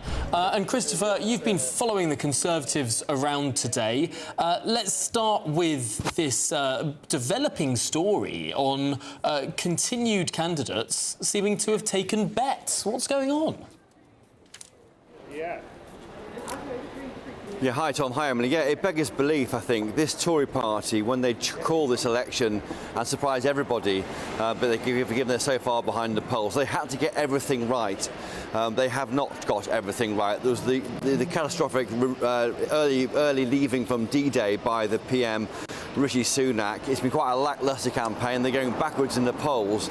And then today we hear that another candidate, this is Laura Saunders, the candidate in Bristol North West, has been reportedly under investigation for betting on the date of the general election, July the 4th. Don't forget, no one knew it was going to happen. It was a big surprise. It was a secret held by a few people around the PM, as many as 40, I think George Osborne has said, the former Tory Chancellor, on his podcast. We know, added to that, we have Craig Williams. He's a former parliamentary private secretary to Rishi Sunak. He's apologised, said he made a huge error of judgment for a flutter on the date of the election. Laura Saunders hasn't commented yet, but her husband is someone called Tony Lee. He's the director of campaigning. He's running the whole election campaign. As of yesterday, he's now taken a leave of absence. We can't get hold of Mr. Lee, so we have no comment from either Mr. Lee or Laura Saunders. But there's pressure now on the party to withdraw support for Laura Saunders and probably Craig Williams too. too, because it looks bad. Michael Gove has said as much when we spoke to him earlier. It clearly looks bad. I asked Michael Gove whether will there be any more people implicated in this emerging what could be a Tory betting election scandal. He said he didn't know of any more, but frankly, where this ends, we don't know. Labour are putting pressure on, saying these people shouldn't be allowed to stand the election given what's happened here. There's a further twist to it. A close protection officer to Rishi Sunak, one of those people, important people who protect the Prime Minister from threats. He's been arrested on suspicion of misconduct in public office, again allegedly on betting on the timing of the election. This is the last thing this party needs, given they are so far behind in the polls. We've got this Savanta poll overnight in the Telegraph predicting an election wipeout. Tories down to 53 seats, just more than Lib Dems on 50, down from 365 at the moment. Labour MPs 516. Even Rishi Sunak, the Prime Minister, loses his seat, the first sitting PM were it to happen ever to lose their seat in an election. The Tories say, of course, incorrectly, there's only one poll that matters, and that's right. It's July the 4th, and this is a snapshot, nothing more than that. But 3 big MRP polls, mass polls yesterday, tens of thousands of people surveyed, they all forecast a Labour landslide. What they're trying to do now, the Tory party, is stop a landslide developing into a complete wipeout of the entire existence of this party. And Christopher, I understand you asked Michael Gove about this landmark ruling from the Supreme Court relating to oil and gas extraction. Can you tell us more? That's right, the issue of oil and gas licences is a political issue. The Tory party says it will keep giving out licences for oil and gas drilling in the North Sea. Labour says no more as they seek to go towards this goal of decarbonising the economy by 2030. I asked Mr. Gove, Michael Gove, the Housing Secretary, about this ruling in the courts today, and here's what he had to say. I think we need to look at the judgment specifically, but there is a clear dividing line between the Conservatives and Labour here. We believe that we do need North Sea oil and gas. We do need to grant new licences. That overall, of course, over time, our reliance on fossil fuels will continue to diminish, but we can't move to net zero overnight. And Ed Miliband's policy, the Labour policy, I'm afraid would risk blackouts and dramatically increase energy bills. That's Michael Gove there, and I should say, by the way, Sir Jim Ratcliffe, who owns oil refineries in Scotland through INEOS, his company, he's been on stage today. He's been asked about this idea of decarbonising the country by 2030. He has said that's absurd. So you've got big business here questioning the idea of decarbonising the UK, or as best they can, by 2030 if Labour win power. Really, really interesting stuff there. But of course, it all ties together, doesn't it?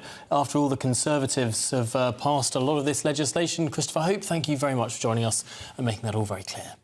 Well, quite, yes. Anyway, the Bank of England have decided to hold the base rate for the 7th consecutive time. It is at 5.25%. Well, this comes despite the inflation figure, of course, reaching the bank's target, 2%, just yesterday. Well, the Shadow Chancellor, Rachel Reeves, says Conservatives are to blame for the increased pressure on households.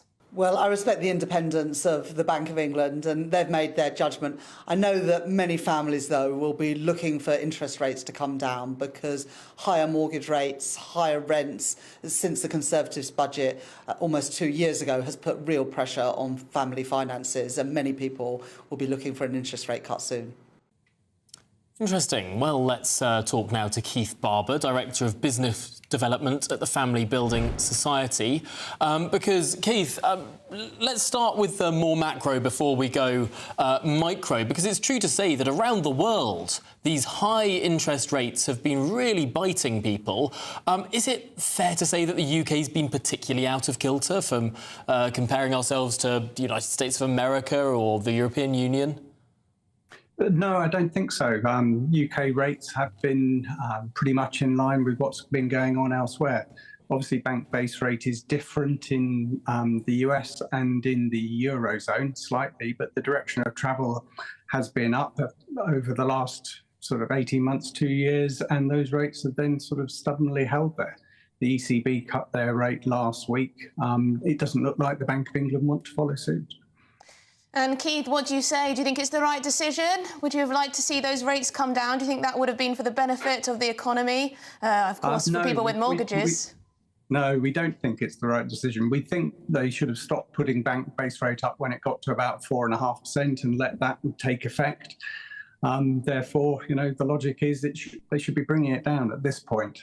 The problem is with the UK mortgage market, we've got 80% or more of people on fixed rates. So just putting bank base rate down won't immediately help those people because they've got to wait for their fixed rate to come to an end. So the longer this goes on at these higher rates, the more we're locking up the economy because people's spending won't be available to put on other more constructive things than their mortgage. That is such an important thing to raise, Keith, because it had been the case 20 or 30 years ago that the bank changing an interest rate would change the majority of mortgages almost instantaneously. Whereas now we have a huge proportion of rates that are set for a year or for 2 years or even 5 years. I mean, this is going to take a long time to filter through the system. Yes, and it means that borrowers have to make some quite difficult judgments when their fixed rate comes to an end. Do you take a new fixed rate or do you sit on a variable rate and hope the Bank of England is going to cut their rates soon and then take a fixed rate? Or do you take a 2-year rate or a 5-year rate? It really is very difficult for individuals to make that decision, and they need to have help from financial advisors who can guide them through that decision process. Yes, it is very There is one group which is benefiting from these rates, of course, staying higher for longer, and that's savers. They're getting a real rate of return at the moment of 3%. And that's the first time I think I've been able to say that for many years. Yes, we have had quite a few messages from people who say, quite enjoying these high interest rates. More of the same, please. Thank you very much indeed, Keith Barber, Director of Business Development at the Family Building Society. Great to get your perspective on this. Now, the mother of missing Jay Slater says the continued search for her son is an absolute living nightmare. Yes, the 19-year-old was attending the NRG Music Festival on the Canary Islands with some friends. They'd last heard from him in Tenerife on Monday morning. That was when he told a friend he would walk back to his accommodation after missing his bus. So it's all deeply concerning. We were speaking to a journalist based out there in Tenerife talking about the scale of this search and rescue operation. They still haven't been able to locate this very young man. Absolutely, and of course we know that there was a phone call. The phone ran out of battery and the search has now been going on for several days. But let's get the latest with the journalist Gerard Cousins, who's in Marbella for us. And Gerard, what is the scale of this operation now? Well, the police are not talking about numbers, but the Civil Guard have got at least 4 units involved in the search: sniffer dogs, helicopter, mountain rescue people. And of course, other agencies are involved: firefighters, civil protection workers with drones. So it is a big operation. Friends have been speaking to the media, some concern that he could have been kidnapped. I guess at this stage we have no idea what's actually happened to him. No, I mean, I think, the fact that the focus is on this mountain area in northwest Tenerife shows you that this is the hypothesis that police are working on at the moment. But obviously the family have expressed their concerns that there is something suspicious, that they believe he could have been kidnapped. The police haven't ruled anything out. They've said that they're keeping an open mind. And let's see what happens in the course of the next few days. But the focus, as far as we're seeing at the moment, is the search on this mountain area that he was last seen. And of course, Tenerife is such a popular holiday destination for many Brits. This seems like a fairly unusual occurrence. So what do we know about, frankly, how used authorities are to this sort of mountain search and rescue in the very rough terrain that does exist around those built-up areas? Well, one of the police teams that is involved is an expert team. With expert police mountaineers, so they will be well trained for the job that they're doing. Obviously, this area is very different from the southern part of Tenerife, about 45 minutes south. with the tourist areas of Los Cristianos, Playa de las Americas, which we've all heard of. This is a very different terrain and a different climate, because at night it gets a lot colder. But no, the police involved, the different police teams involved, all have expertise in their particular areas. So, you know, top people are on it. And Jared, just finally, of course, Tenerife is not English speaking. Will it be quite difficult for the family and friends of this young man to be able to communicate with the authorities over there, or is that something that, in general, they'll all speak English and be able to do so? Well, the mum is speaking on a regular basis to British consular people. That will be her point of contact. Culturally, the police are different over here, so the Guardia Civil will not have put a liaison officer alongside the family to be keeping them up to date on developments. The family will be getting their information via the British consular people. But they tell me that they're happy with, or the mum tells me that she's happy with the way she's being treated by the British consulate. So there won't be a language barrier there, obviously. OK, that's very interesting. Thank you so much, Jared Cousins. Really great to speak to you. Well, up next, should we be taking more serious action against Just Stop Oil? Should they even be prescribed in a similar way to terrorist organisations? This, of course, follows those actions at Stonehenge and an airport.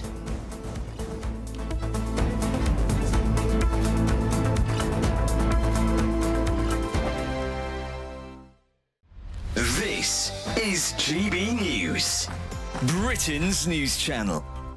The woke be with you these days, not the force be with you. And Star Wars, you know, it was the one thing as a kid that brought me and my brother together pretty close, and I love it with all my heart. But ever since Disney took it over, this diversity, equity and inclusion has run rampant throughout it. And actually we've had the actress from the latest Star Wars spin-off, a series on Disney, actually saying that making white people cry was actually what she wanted to do. Have a listen.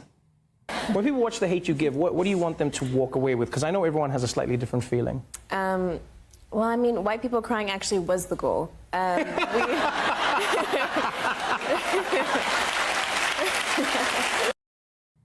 Yeah, so that diversity, equity and inclusion running rampant throughout Hollywood and ruining really good franchises. Actually ensuring, apparently, R2-D2, the little robot, you know, that scoots about and gets on the starships and all the rest of it, apparently that could be a lesbian now.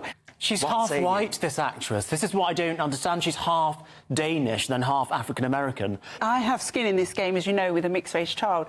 Nobody ever sees a mixed-race child as half white. They see them as black. We used to say that to focus on the colour of someone's skin was rampant racism and therefore we ought to reject it. Now we're saying actually potentially the only thing that we should notice about a person is the colour of their skin. I don't really think she was actually wanting white people to be sobbing, and it wasn't malicious, but it's just this silly kind of ruination of something that's meant to be entertainment and fun. I wouldn't go as far as to say Star Wars is art. I'm not. I love some. It is, you know, excluding people. Yeah. It's actually dividing people. Once again, by the colour of their skin, we are teaching people to not like each other. The People's Channel. I'm Christopher Hope. From pop stars to politicians, I'll interview anybody in a pub who's got a political opinion. Join me every Friday on Spotify, Apple Podcasts, YouTube or gbnews.com, or wherever you get your podcasts. GB News, Britain's election channel. If you want your news to be straight talking, this is a nightmare for the Conservatives again. Down to earth. It's not just Nottingham where this is happening, is it? And most importantly, honest. Hard-working, middle-class taxpayers, they'll get their book thrown at them. Then catch me, Martin Daubney, Monday to Friday, 3 till 6 p.m. on GB News, Britain's news channel. Join me, Neil Oliver, every Sunday night at 6 p.m. on GB News. And if an hour is not nearly enough for you, go to gbnews.com for special extended episodes online every Friday at 9 p.m, where we can truly get into the nitty-gritty of what's going on. GB News, Britain's news channel.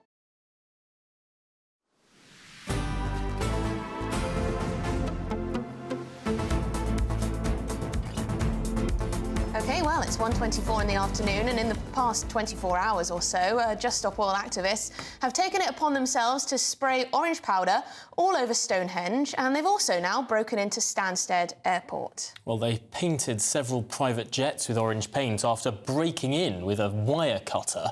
They claim Taylor Swift's jet landed just hours beforehand. Yes, the protest group have warned there could be more targets this summer. Now, both Rishi Sunak and Keir Starmer have criticised their actions on X, on social media.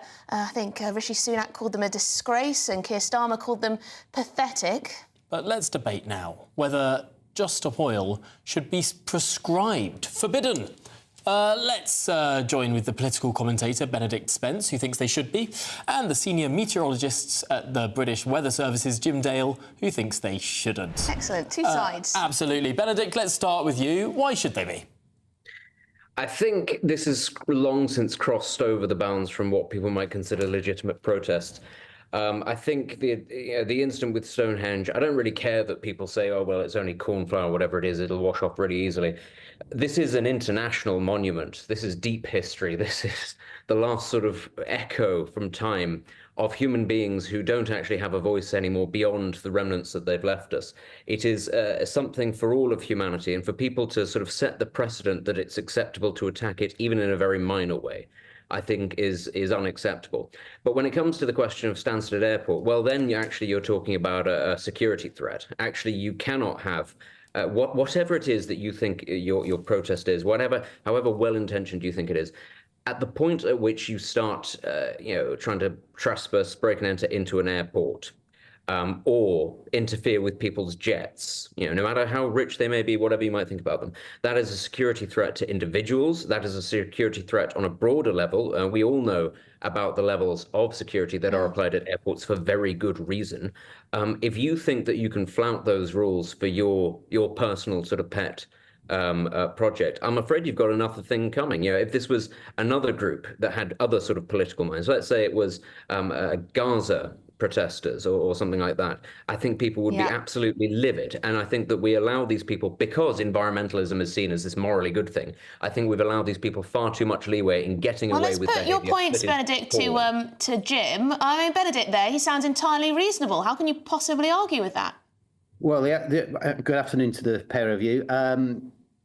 The actual question here is should we essentially ban JSO from existence? In other words, making them into terrorists. I think that's what the question is. They're not terrorists. If we go back 100 years or so and talk about the suffragettes, we've got a general election coming up very shortly in which millions upon millions of women are going to be voting. Jim, the suffragettes killed people. They set off bombs. They exploded. They tried to kill the Prime Minister. They killed citizens in this country. They were terrorists. Well, you could argue that, and Emily's sitting next to you with a vote coming up in a couple of weeks' time. Thanks to the suffragists, not the suffragettes. Let me speak. You've got him on his... The elephant in the room here, the big elephant in the room, is climate. That is what they're trying to bring to the attention of. Now, I don't condone the way that they're doing it. I think tactically they're all wrong. Jim, sorry, if you're comparing them to the suffragettes, do you think that it would be entirely reasonable, as the suffragettes did, to plant bombs in people's homes and transport networks, to blow things up, to kill people? Is that what you're justifying here? Yeah, stop coming up with your loaded comments, because there's just pathetic actually going there. But you just justified that action. You know what the suffragettes' purpose was. Their tactics may and certainly were at times wrong, but nonetheless, they've got us to where we are today. We need to get to the same place as far as climate is concerned. If you keep your eyes down, wide shut, then you will not see what's going on around the world in terms of the heat and the floods that are going on. Okay, not in the UK too much, but everywhere else it's happening right in front of your eyes, and you are just ignoring that big elephant that sat behind you. And we're talking about powder paint. Okay, let's bring Benedict back in. I guess the argument is that it would be a bit extreme to ban them outright. I mean, you want to take the sort of the suffragist/suffragettes argument. The end goal for both wings of the movement, if you like, was the democratic empowerment of half of the population. That's not an extremist perspective. I think Just Stop Oil and Extinction Rebellion and all of these organizations, their attitude towards climate change is extremist. Their solutions to climate change are extremist. Everybody can have a position on the environment and recognize that there are several different routes that you can go down that do not involve, for instance, the sort of the sweeping decimation of energy policy, which is ultimately what they're asking for. And that will make people a lot poorer in the short term. It will increase poverty in the short to medium term. So actually, I don't think that these are things. I don't think that these are things that can be compared. You Okay, can't a final word to Jim. You just wanted to come back on that. All of this, it'll make you poorer. I'll tell you what, it'll make us deader if we don't do anything about it. We've seen what's going on around the world. It's getting worse and worse and worse. These people who generally speaking, on the right of politics, it's just missing it completely, making their excuses up as the climate ramps and will continue to ramp. We can talk about powder paint till the cows come home. Okay. But the real extremes here are coming in the form of climate, and they're being missed for political reasons. Okay, well, thank you very much indeed, Jim Dale and Benedict Spence. Good stuff. Well, up next, we're going to be joined by the Shadow Secretary of State for Science, Innovation and Technology, Peter Kyle, to get his take on the Supreme Court's ruling.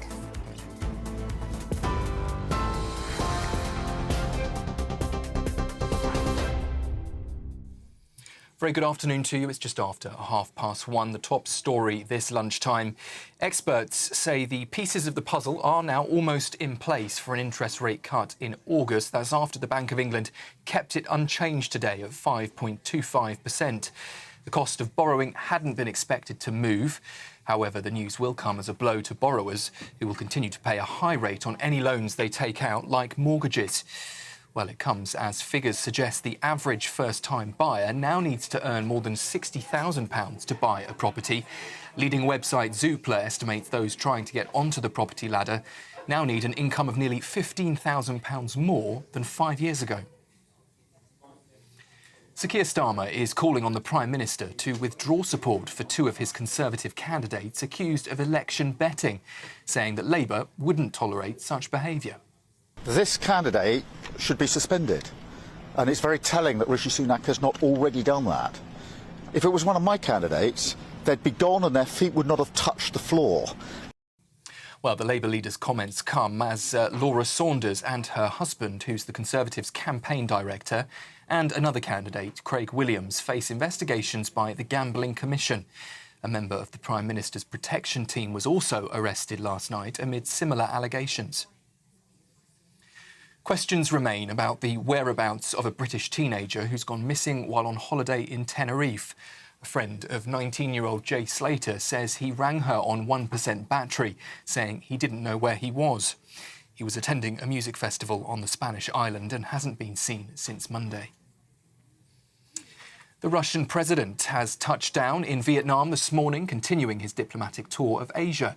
Vladimir Putin met with President To Lam, aiming to boost ties and establish a strategic partnership. The Vietnamese president congratulated Putin on his landslide victory in recent Russian elections, which were dismissed internationally as neither free nor fair.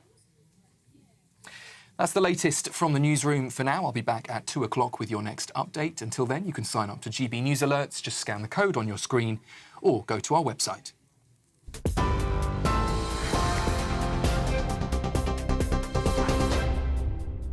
Cheers Britannia Wine Club proudly sponsors the GB News Financial Report. Well, let's get a look at the markets this afternoon. The pound will buy you $1.269 and €1.1830. The price of gold this hour, £1,844.82. That's per ounce. And the FTSE 100 is at 8,239 points. Cheers Britannia Wine Club proudly sponsors the GB News Financial Report. Welcome along to your latest weather update from the Met Office here on GB News. The solstice today, and for many, it's a good-looking day. Dry, fine, hazy sunshine and fairly light winds. High pressure is dominating. There is an old weather front that's been sinking south, generating quite a bit of cloud over parts of northern England, North Wales in particular. But I say here, just making the sunshine fairly hazy. A bit more cloud into western Scotland too. Could even be the odd spot of drizzle here and there. But for most places, dry and fine. Some lengthy spells of sunshine for East Anglia and southern counties of England in particular. That's where we'll see the top temperatures, 22, 23, maybe 24 Celsius elsewhere, generally high teens or low 20s, certainly feeling a bit warmer than it has done for most of June so far. Through this evening, not a great deal of change. Cloud just starting to thicken in western Scotland. A little bit more in the way of drizzle just creeping onto the west coast. A bit more cloud across the Northern Isles. Temperatures here struggling in the low teens for much of the day. But across the mainland, we'll get up to 18, 19. Starting to dip away through this evening. But certainly much of southern Scotland, most of Northern Ireland, dry and fine through this evening. And a lovely, pleasant summer's evening across the bulk of England and Wales, with temperatures still in the 20s, even at 6, 7 o'clock this evening. As we go through the night, we will start to see a bit more cloud pushing into western Scotland, start to see more of a change here as we see rain creeping in over the Highlands and the Western Isles, and later in the night the cloud will start to thicken more across Northern Ireland. Most of England, Wales staying dry and clear. Quite a chilly night again across eastern counties of England. Temperatures certainly rural spots down into single digits. Any morning mist and fog will clear pretty rapidly on Friday morning. And another fine day across many central and eastern parts. But further west, we will see a change. More cloud across western Scotland. Some outbreaks of rain here and some showery rain creeping into Wales and certainly Northern Ireland come the afternoon. Many central and eastern parts, though, do stay dry and fine and a touch warmer with temperatures up to 23 or 24. The latest GB News travel. Hello again to you, I'm Jules Buckley. Lancashire, the northbound M6, there's a jackknife vehicle away from Lancaster up to Carnforth. The last junction 34 to 35, so slow going. The inside lane, lane 1, is coned off. Worsley, Greater Manchester, the westbound side of the M62. Now that's away from the M60 at 12 to Birchwood at 11. Still slow going. There was an obstruction part blocking the carriageway that's been cleared. The congestion, though, yet to clear. Southbound M1 around Milton Keynes, so junction 14 to 13, 2 lanes coned off, slow going for emergency barrier repairs. And Shepherd's Bush in London, the Uxbridge Road, this is the A4020. Now that's blocked at the moment, just near the Shepherd's Bush Market Station and queuing. It's all due to a collision there that's causing delay still. And for now, that's the latest. You can stay up to date throughout the day by visiting our website, gbnews.com.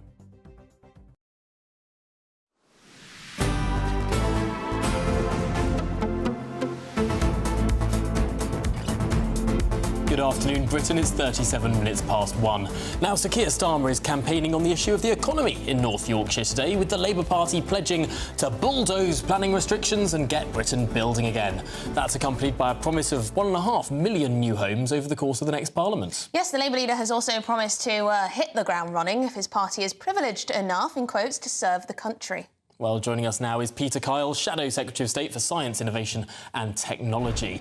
Well, Peter, we're going to start with an issue that has hit the headlines in the last couple of hours, and that's this Supreme Court ruling on an oil well down in your part of the world, actually, well, next county over, in Surrey.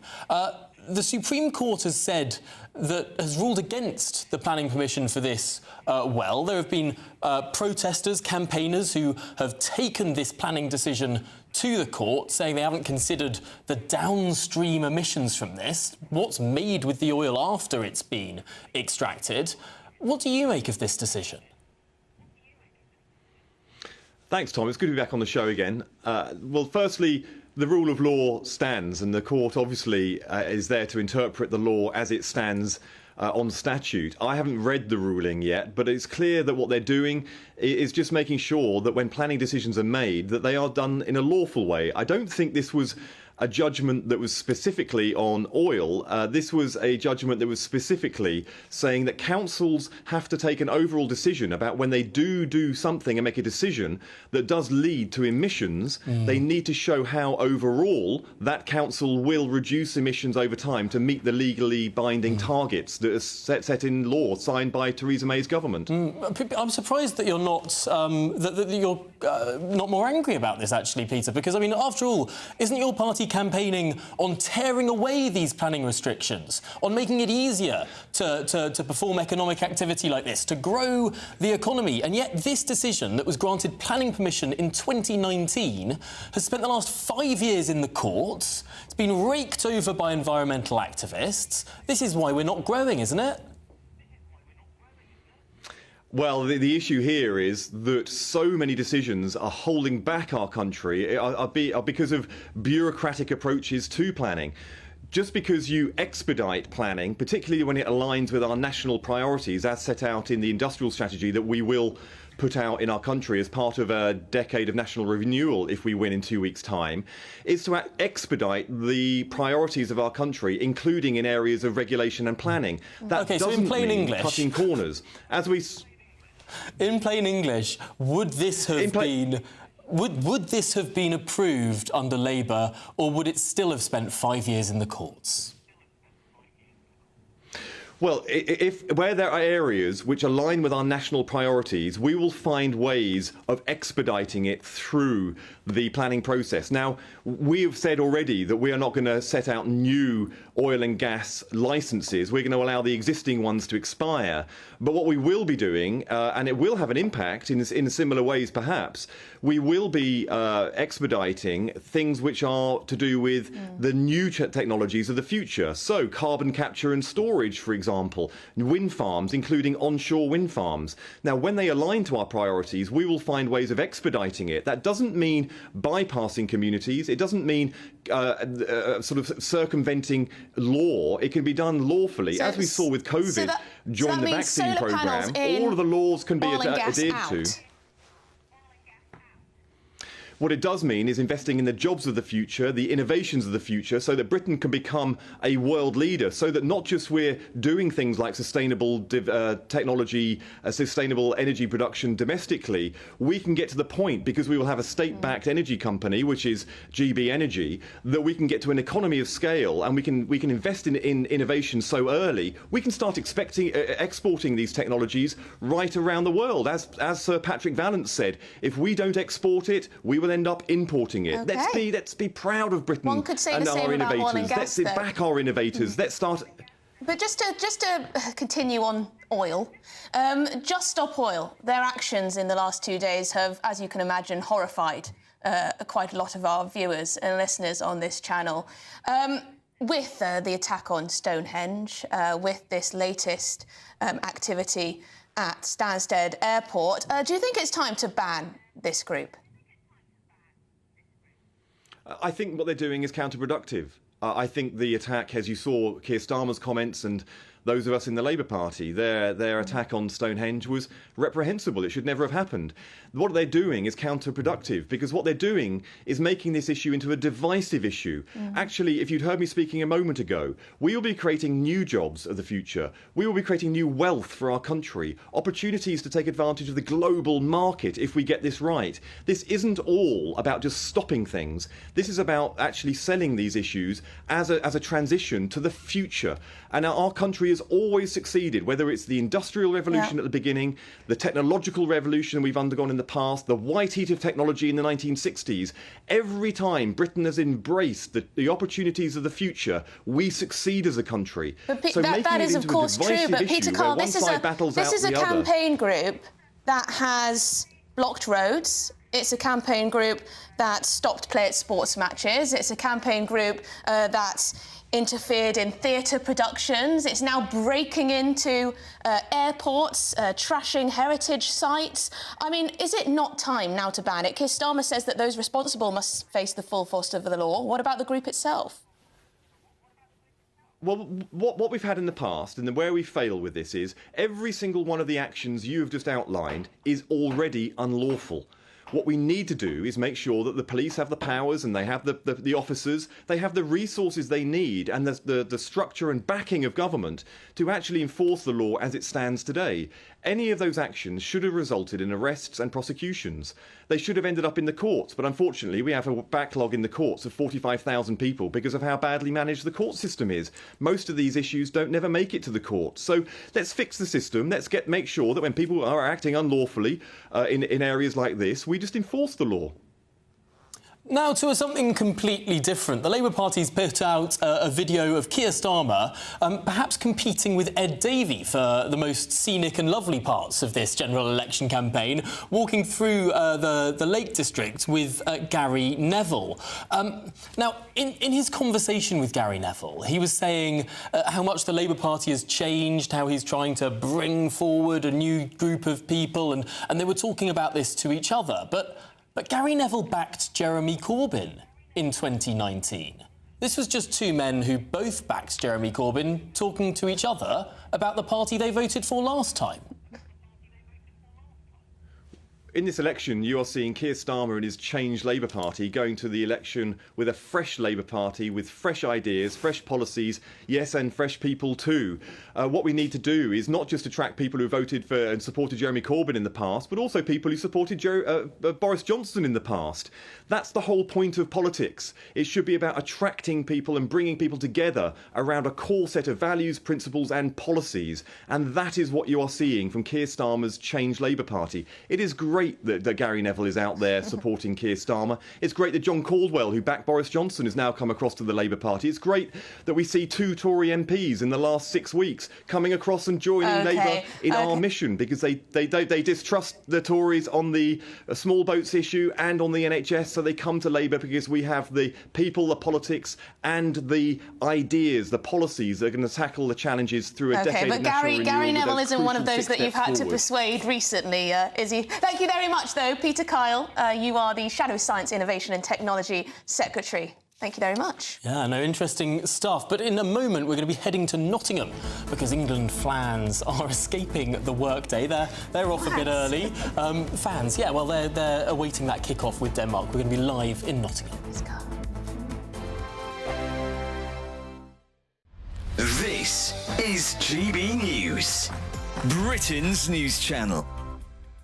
Today, we've got a veteran who endeavours to help those suffering from anxiety in all its various forms and manifestations. Yes, over 3 decades, Simon Lee has established himself as a pioneer, seeking new ways to coach personal development and mental strength. Now, look, there's this famous phrase, isn't it, that hard times create weak men and weak men create hard times. Is that the kind of philosophy that your work is based on? Absolutely, absolutely. Because as a child, I received a masterclass in how weak men create hard times.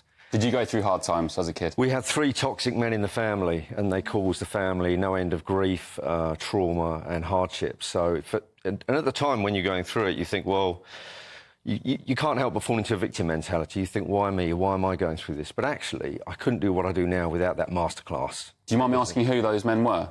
Yep, it's fine. One of them was my stepfather. Yeah. One of them was my grandfather, and one of them was my uncle. Right. So they're all inner family members.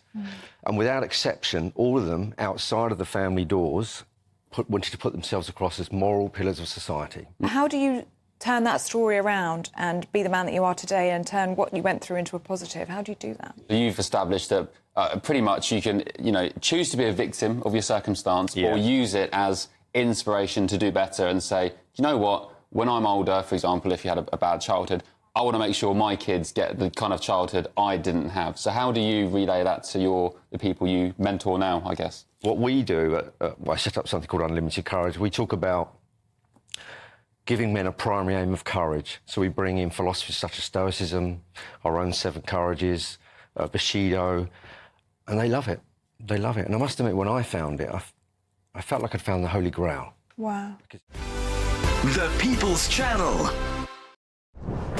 This is GB News, and we are Britain's election channel. This vote may seem to be about the politicians in the media, but it's actually about you. And we won't ever forget that. Join us up and down the country as we follow every moment together. Now, more than ever, it's important to hear all sides as you make your decision ahead of polling day. We're here for you. This is GB News. The People's Channel, Britain's election channel. Are the newspapers getting you down? My wife didn't divorce me that month. Struggling to separate the wheat from the chaff? I know that it's a bit of a circus at the best of times.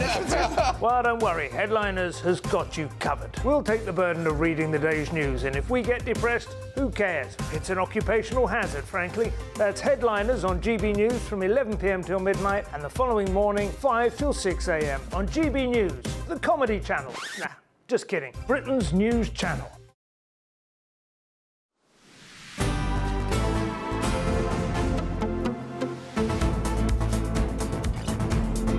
Good afternoon, Britain. It's coming up to 10 to 2.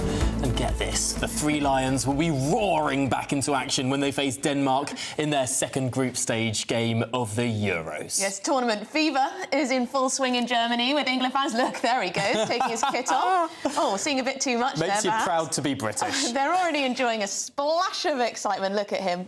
He needs to make sure they put the sunblock on, don't they? Sorry, sun cream, as they gather in mass in Frankfurt. Well, manager Gareth Southgate hopes to reward them for their support and build on that 1-0 victory over Serbia. We know that we can play better than we did the other day, but I thought the players, in what is an incredibly pressurised moment, started the game exceptionally well and defended brilliantly throughout the whole game. And I think they'll be better for that game. I think they'll be better for having a game under their belt. Well, as anticipation is growing, our reporter Will Hollis will be enjoying it with fans in Nottingham. Now. And Will joins us now. Will, what's the feeling like? Are people preparing for what will be a big game? Well, I think most people are still in work, maybe trying to get out a little bit early. The sun is starting to shine and the beer is starting to flow here at the fan zone at Binks Yard in Nottingham, where when work is finished, some 500 England fans will be coming down to celebrate and to watch that Group C clash, England taking on Denmark. It was a little bit of a shaky start to the tournament at the weekend when England only just managed to beat Serbia with that early goal from Jude Bellingham, 1-0, but a very nervy end to the match. Now, lots of people in Nottingham, in a city that loves its football, are excited for the Euros and they are backing England. And I've been asking, after that performance, can England go all the way in this tournament? I think they'll proceed into the next round, but after that, I think they've got some serious competition. Gareth Southgate is shocking. He's tactically inept, doesn't know what he's doing. He'll never get a club job after England. I'd rather have Graham Potter. I think England might win it, to be honest. Maybe. But anything could happen, you know. It's a bit of an unusual year, I think. Yeah. I think England will get to at least the semi-finals, but I think that'll be our toughest game because I've got us playing France there. But then if we get past that, then I think there's no stopping us.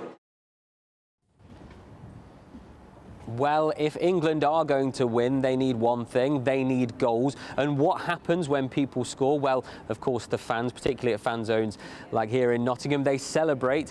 New research from Aldi shows that every time England scores, a pint goes in the air. 5 million pints are going to be lost during this tournament when pints go in the air. But we know that it is going to be good for the for England and for the UK hospitality sector. UK hospitality says that £300 million extra is going to be put into the UK coffers, and if we go all the way, it'll be £800 million extra into our economy just because of England's performance at the Euros. Well, fingers crossed. If anything can raise the UK economy from the slight doldrums that it happens to be in right now, it's football. Well, we're going to win. Thank you. We're going to win, Tom. You feel it this year? You've always got to have the hope. You've always got to have the hope. I felt that 4 years ago, but sadly it wasn't to be. You're going to be watching? I will be, yeah. Yes, me too. I'm also going to be preparing for the show that I'm doing at 8 o'clock this evening. So I'm going to have to. Yes. I might have to dip in and out. I'm not quite sure. No points for you. 1 point? No, not allowed. As long as I'm under the limit, under the legal limit. Absolutely not allowed. I, on the other hand, you know, a little glass of rosé might be nice. But yes, we've got lots more coming up on the show. Rishi Sunak is, of course, facing a lot of questions about several members now of his party allegedly betting on the announcement of the general election. It's not looking great, is it? I mean, there's lots of questions of whether Rishi Sunak should have, done something about this sooner.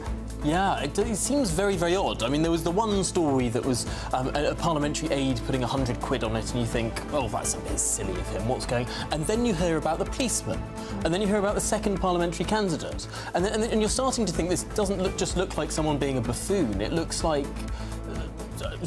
either an incredibly unfortunate series of events or something more sinister. It's just such an outrageous thing to do. I mean, you have no right to set a bet on something you have secret information about, if that is what's happened here. But we'll be back in just a tick. This is, of course, Good Afternoon Britain. We're on GB News. We're Britain's news and election channel.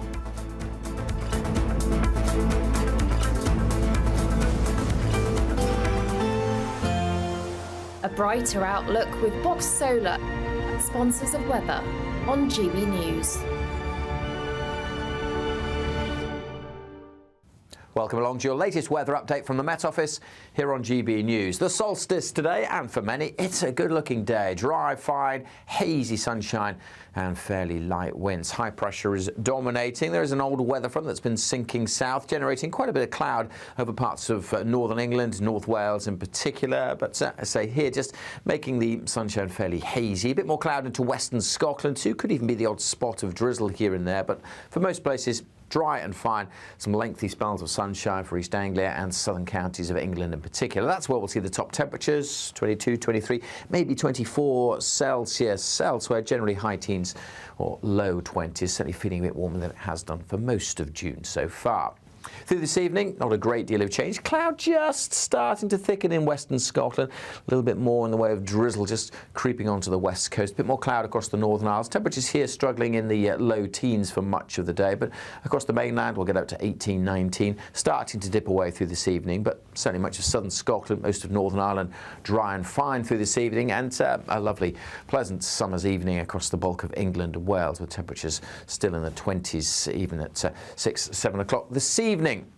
As we go through the night, we will start to see a bit more cloud pushing into western Scotland, start to see more of a change here as we see rain creeping in over the Highlands and the Western Isles, and later in the night the cloud will start to thicken more across Northern Ireland. Most of England and Wales staying dry and clear. Quite a chilly night again across eastern counties of England.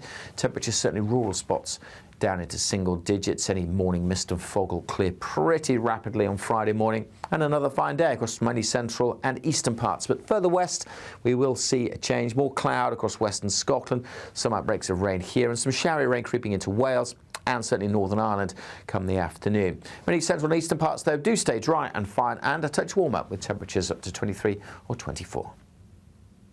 That warm feeling inside from Boxed Boilers, sponsors of weather on GB News.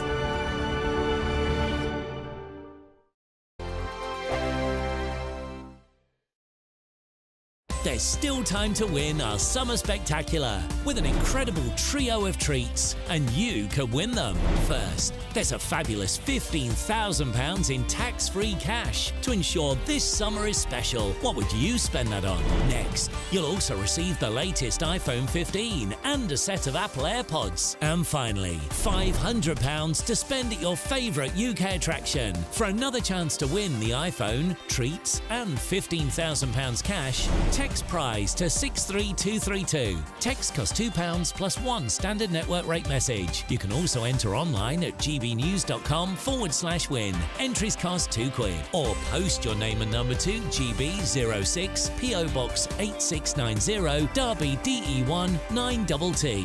UK only. Entrance must be 18 or over. Lines close at 5 p.m. on the 28th of June. Please check the closing time if listening or watching on demand. Good luck. GB News is Britain's election channel. And when the big stories break, we're tackling them on Britain's newsroom. When we disagree, and we disagree a lot, it's even livelier than normal. We don't disagree that much. We do. His comedy, though, is revolting. I knew her, unlike you. That explains Beverly Turner's temperament. It's a bit frosty in here, isn't it? He'll have one of me one day. For dartball practice. Britain's newsroom on GB News. Weekdays, 9:30 a.m. GB News, the People's Channel, Britain's news channel. Hi there, I'm Michelle Dewberry and I'm going to take a second to tell you all about my show, Dubes & Co. We start off with the issues of the day. We then bring in both sides of the argument. We get rid of the disrespect. And then you throw me into the mix. And trust me, I'll tell it exactly how it is. And then, of course, the magic ingredient, you at home. We mix it all together and what have we got, in my opinion, the best debate show in town. Monday to Friday, 6 till 7 on GB News, Britain's news channel. Are the newspapers getting you down? My wife didn't divorce me that month. Struggling to separate the wheat from the chaff? I know that it's a bit of a circus at the best of times. Well, don't worry, Headliners has got you covered. We'll take the burden of reading the day's news, and if we get depressed, who cares? It's an occupational hazard, frankly. That's Headliners on GB News from 11 p.m. till midnight, and the following morning, 5 till 6 a.m. on GB News, the comedy channel. Nah, just kidding. Britain's news channel. I'm Patrick Christie's. Every weeknight from 9, I bring you 2 hours of unmissable, explosive debate and headline-grabbing interviews. What impact has that had? We got death threats and the bomb threats on. As time passes, She could have saved Storm. You made my argument for me. My guest and I tackle the issues that really matter, with a sharp take on every story. Went everywhere. something practical could be done. Or I can become something different. Patrick Christie's tonight from 9 p.m. only on GB News, Britain's news channel.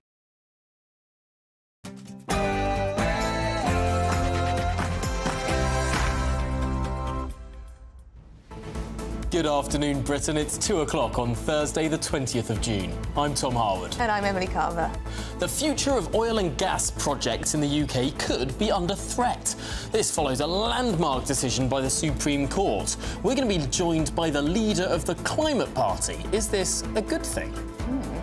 And the search for missing British teenager Jay Slater enters now its 4th day, this in Tenerife. Jay's mother says she's in a living nightmare. We'll keep you updated. And England could progress to the knockout stages of the Euros today, if they can overcome Denmark. Can Gareth Southgate deliver England's first major trophy in 58 years?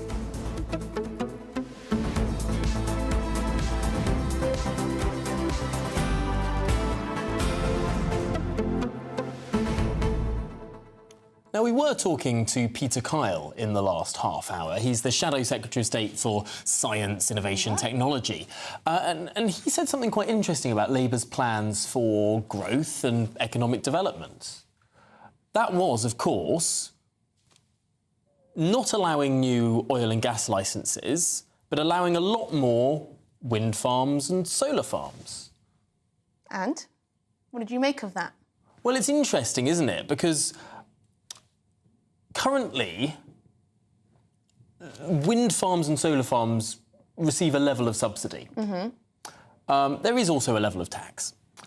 But oil and gas has a 75% windfall tax placed upon it. One of these things is more generative of income for the Treasury than the other. I think they're going to have trouble with this. I think they're really going to have trouble with this if they get elected, with what to do about oil and gas. We know there are unions who are very angry at the prospect of job losses in that industry. It is key, particularly up in Scotland as well. Huge amounts of money into the Treasury's coffers from oil and gas. They continue to use it as a cash cow, the government does, with these windfall taxes. Labour saying they want even more of a windfall tax on these oil and gas companies. What are we going to do? Are we going to be able to boost green technology in such a way as to completely rid us of the need of gas and oil? Or is that just completely out of, reality? And are we just going to end up importing more oil and gas at more expensive, more dirty oil and gas for that one? It just doesn't quite stack up. It's interesting because in order to allow oil, wind and solar to sort of power a huge amount of our energy sources, as they do, a huge proportion of electricity during the day comes from this stuff. But then what happens on the days that the wind isn't so windy or that the sun isn't shining? Well, we have backup gas generation. Well, they'd say, we're going to have storage. We're going to have big batteries that can soak up all of this energy and keep it there for a not rainy day. OK, so we haven't seen big breakthroughs in battery technology. This would probably mean everyone having a battery in their house, perhaps? That's thousands of pounds per household. I mean, I don't think that the storage issue has quite been worked through. Yeah, I mean, does it all add up for you at home? Let us know. gbnews.com/your say is the way to get in touch. But let's get the headlines.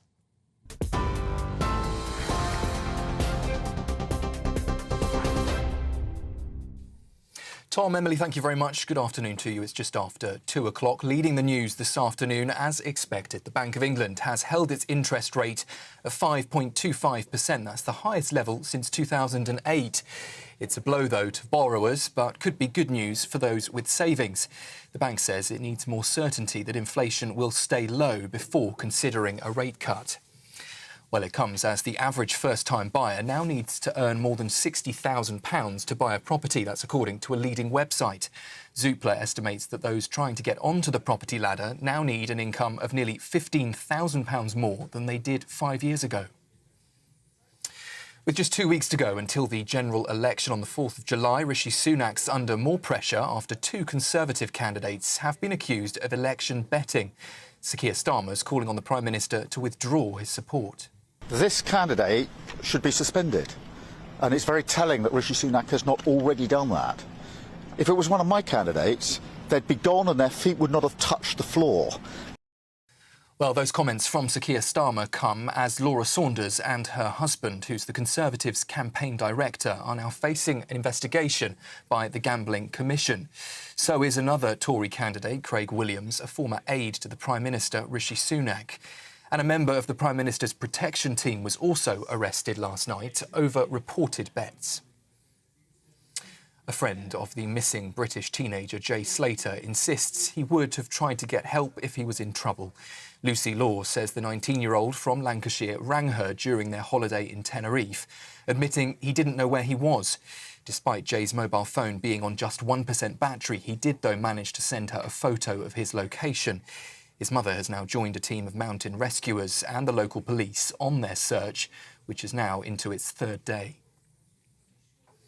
Back here, Michael Gove says the Conservatives are still capable of pulling off poll-defying election victory despite forecasts of a Labour landslide. YouGov data suggests the Conservatives will slump to their lowest number of seats ever, while Labour could win a 200-seat average. It's also predicting significant gains for the Lib Dems, who could win 67 seats. That would be 6 times their result in 2019. However, the Community Secretary, Michael Gove, told us this morning the race for the Conservatives isn't yet over. I want to make, and am making whenever I can, that strong case. And certainly when I am with Conservative candidates out in the field, people are responding to the case that they are making. So I feel a sense of optimism about that. But at the same time, there are these opinion polls, and you entirely understandably ask me about them. And so my point is, well, I'm not convinced they're right. I really think it is possible that we can do significantly better than these polls indicate. But in fairness, if you ask me a fair question about them, I've got to say, well, if they are accurate, then I fear the consequences. Michael Gove there speaking to us this morning. Well, in some health news, another 45 people, we understand, are now being treated in hospital following the ongoing outbreak of E. coli that's been linked to lettuce in pre-packed sandwiches. The UK Health Security Agency says those additional 45 cases were recorded between June the 14th and June the 18th, bringing the total number of confirmed cases to now 256. And health experts say that figure is still likely to rise further as NHS labs test specimens and link cases to the outbreak. It comes after some sandwiches and wraps sold at major retailers, including Sainsbury's, Asda and Boots, have been recalled due to contamination concerns. It's understood the Post Office has accidentally published the names and addresses of hundreds of wrongfully convicted sub-postmasters online. The document, seen by the Daily Mail, shows the details of those taking legal action after becoming victims of the Horizon scandal. That document has now been taken down since it was spotted, and the Post Office says it's investigating how it came to be published. Emissions created by burning fossil fuels should be considered when granting planning permission for new drilling sites. That's according to a ruling by the Supreme Court. Sarah Finch challenged a decision by Surrey County Council to allow the expansion of an oil well site in 2019. But her appeal was challenged by the council. They argued that the law did not require the downstream effects of emissions to be considered. Today's ruling, though, overturns the original decision to grant planning permission. And Sir Ian McKellen will miss all remaining London West End dates in the play Player Kings after falling from the stage during a show this week. The veteran screen and stage actor says he is having physiotherapy, light exercise and a lot of essential rest at home after spending 3 nights in hospital. He was performing at the Noel Coward Theatre when he lost his footing in a fight scene and fell from the stage. His understudy will perform in his place for the final dates while the 85-year-old recuperates. For the latest stories, you can sign up to GB News Alerts by scanning the code on your screen or go to our website. Now, though, it's back to Tom and Emily.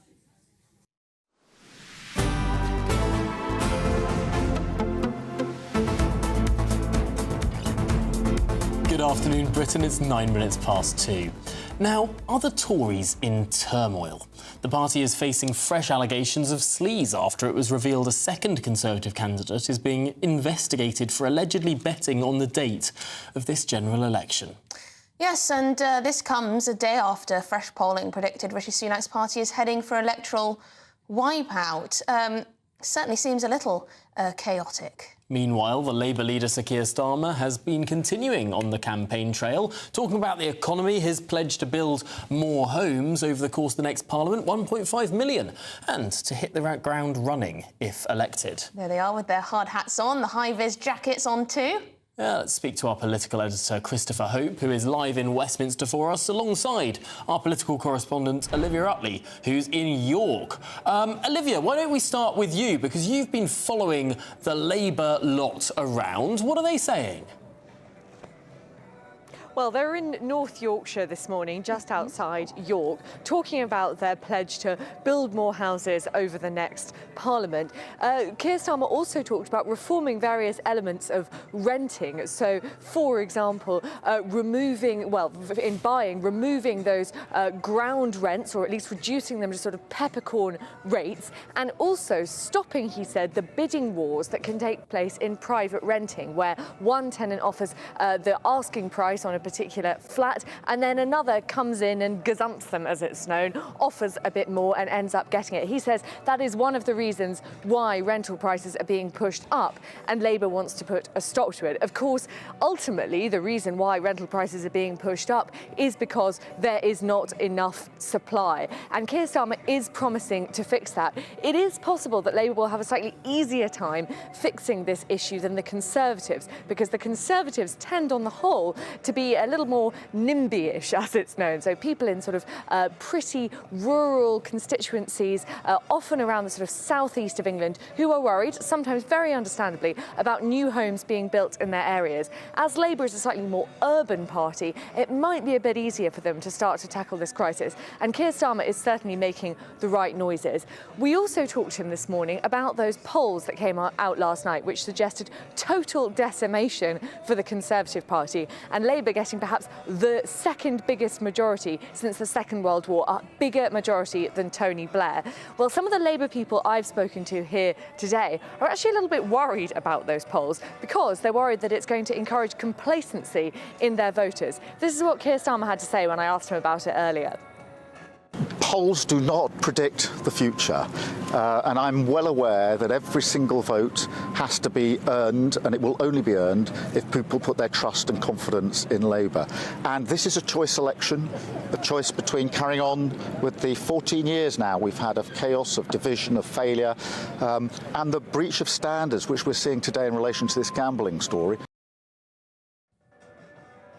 Well, Keir Starmer has said over and over again, and he just said it again there, that polling isn't an actual real predictor of what's going to happen on election day. And he is really encouraging Labour voters in safe Labour seats to bother to turn out on polling day. All of that said, you could say that actions speak louder than words. And in the last few days, Keir Starmer has been targeting Conservative seats with majorities of about 15,000. That suggests that Labour is feeling very, very confident indeed. And it could be on election day that there are some of those Labour voters living in safe Labour seats, perhaps in London or Birmingham or Manchester, who just think, well, what's the point in bothering to turn out to vote? At the moment, that's probably Labour's biggest fear, but a pretty nice worry to have if you're Keir Starmer. Well, thank you very much indeed, Olivia. And I must say, what a stunning setting there up in York. Really beautiful. Christopher, you've been on the Conservative battle bus today. How are they handling this gambling probe? Yeah, well, it never rains, but it pours for Michael Gove, the Tory party. Rishi Sunak, I was with Mr Gove when he went to see a housing project, some building work being taking place in West London. He was pressed, I'm afraid, both about the very bad polls overnight, the triple MRP poll giving Labour a majority of over 100, a landslide victory, and also the emerging story about investigations by regulators into whether people linked to the Tory party, at least two candidates, whether they had early knowledge of the election date and put money on. But here's what I had to say when I spoke to him. The polls, and it's just a snapshot, show us slightly further behind than that, but I'm convinced that as the arguments are heard by GBNews voters, as they have a chance to reflect on what life would be like under Keir Starmer, with taxes higher, with risks to our national security, I believe that more people will decide that it would be completely wrong to hand Keir Starmer a blank cheque, and they will vote Conservative. There's an emerging betting scandal about the Tory party on the date of the election. Two candidates are allegedly being looked at by the Gambling Commission. A third individual in the party HQ is withdrawn from frontline duties in terms of organising the campaign. Is your party corrupt? No. It is the case that obviously any decision by anyone to use inside information to bet on the election date, that is wrong. Deeply regrettable, but I think the individuals concerned are now being investigated, and until that process is concluded, I think it's difficult for me to say more because you've got to respect the integrity of the investigation. Michael Gove there. So we knew one of the candidates has apologised for it. That's Craig Williams. The other candidate, Laura Saunders in Bristol North West, hasn't yet commented. Her husband is running the entire national campaign for the Tory party. A fourth individual, a policeman, has been arrested, a close protection officer of Rishi Sunak. He's been arrested on suspicion of misconduct in public office, allegedly linked to the timing of the election. The thing with the Tory party is this, Tom and Emily, when they started out 20 points behind in the polls, they had some advantage. They got the lead on rivals. Nigel Farage pulled out. He felt like it was too soon to fight the election. But they couldn't afford anything to go wrong, and have had these repeated mistakes that they have generated themselves. The D-Day withdrawal issue for Rishi Sunak was a disaster, leaving there early. And then today, people betting, or allegedly betting, they would deny it or wouldn't, or one of them has confirmed it, but betting on the date of the general election when it was such a secret, this looks dreadful. And no wonder Sir Keir Starmer is saying these candidates should lose the support of the party leader. Goodness me. Well, Christopher Hope, and before you, of course, Olivia Utley as well, thank you very much for talking us through the latest twists and turns of this general election campaign. Yeah, not to be pedantic, but did you notice that Sir Keir Starmer said polls do not predict the future?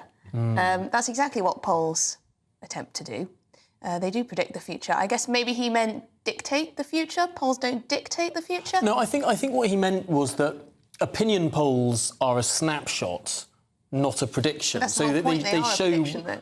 No, opinion polls tell you what people think at this moment in time, not what they might think in a week or 2 weeks. If the polling is like this today, it will be like this on election day. That's the whole point of them. But that's a snapshot of opinion rather than a prediction. Who do you think's right? I think I'm right. Anyway, the future of oil and gas projects in the UK has been thrown into major doubt after the Supreme Court ruled that the environmental impact of burning fossil fuels must be considered in planning applications for new projects, not just the impact of extracting the oil.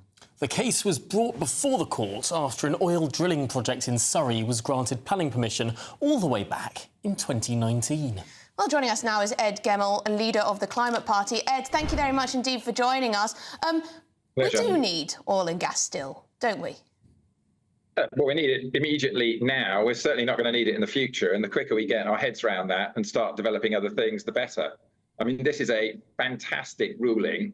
It's clearly obvious. We should be considering all the effects on it when we do an environmental impact assessment, not just the effects of the actual drilling part of it.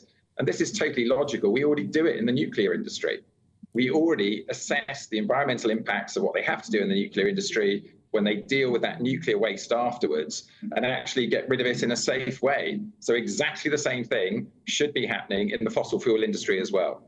Hang on, Ed Gemmell, the elected government of this country says that we need to be drilling oil and gas at this moment in time. Perhaps not in decades down the line, but at this moment in time we do. The local council granted a licence for this to be drilled. The company owns the land and has invested millions of pounds in drilling this. What business do a few campaigners have in stopping all of those democratic processes from taking place?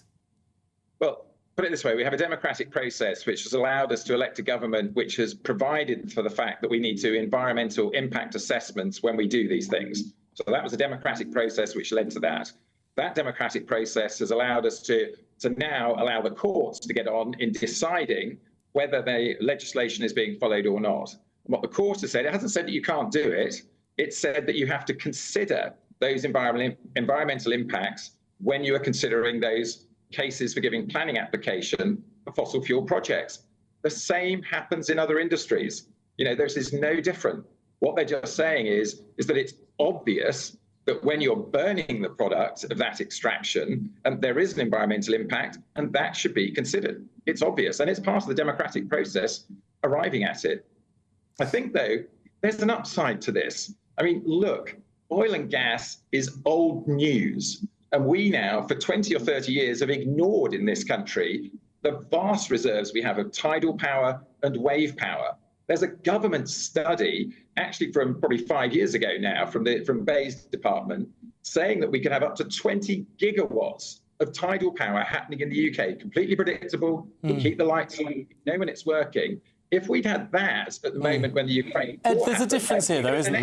Of energy making money. Isn't the difference here that there's no company that says, I really want to make this tidal lagoon, I want to invest tens of millions, hundreds of millions of pounds in making this tidal lagoon. But there are lots of companies saying, actually, we'd quite like to drill some oil, and even if you tax us at 75%, we'd still like to dig this oil. I mean, that's the fundamental market imperative here, is it not? That there is private investment that wants to do one thing, perhaps not so much the other.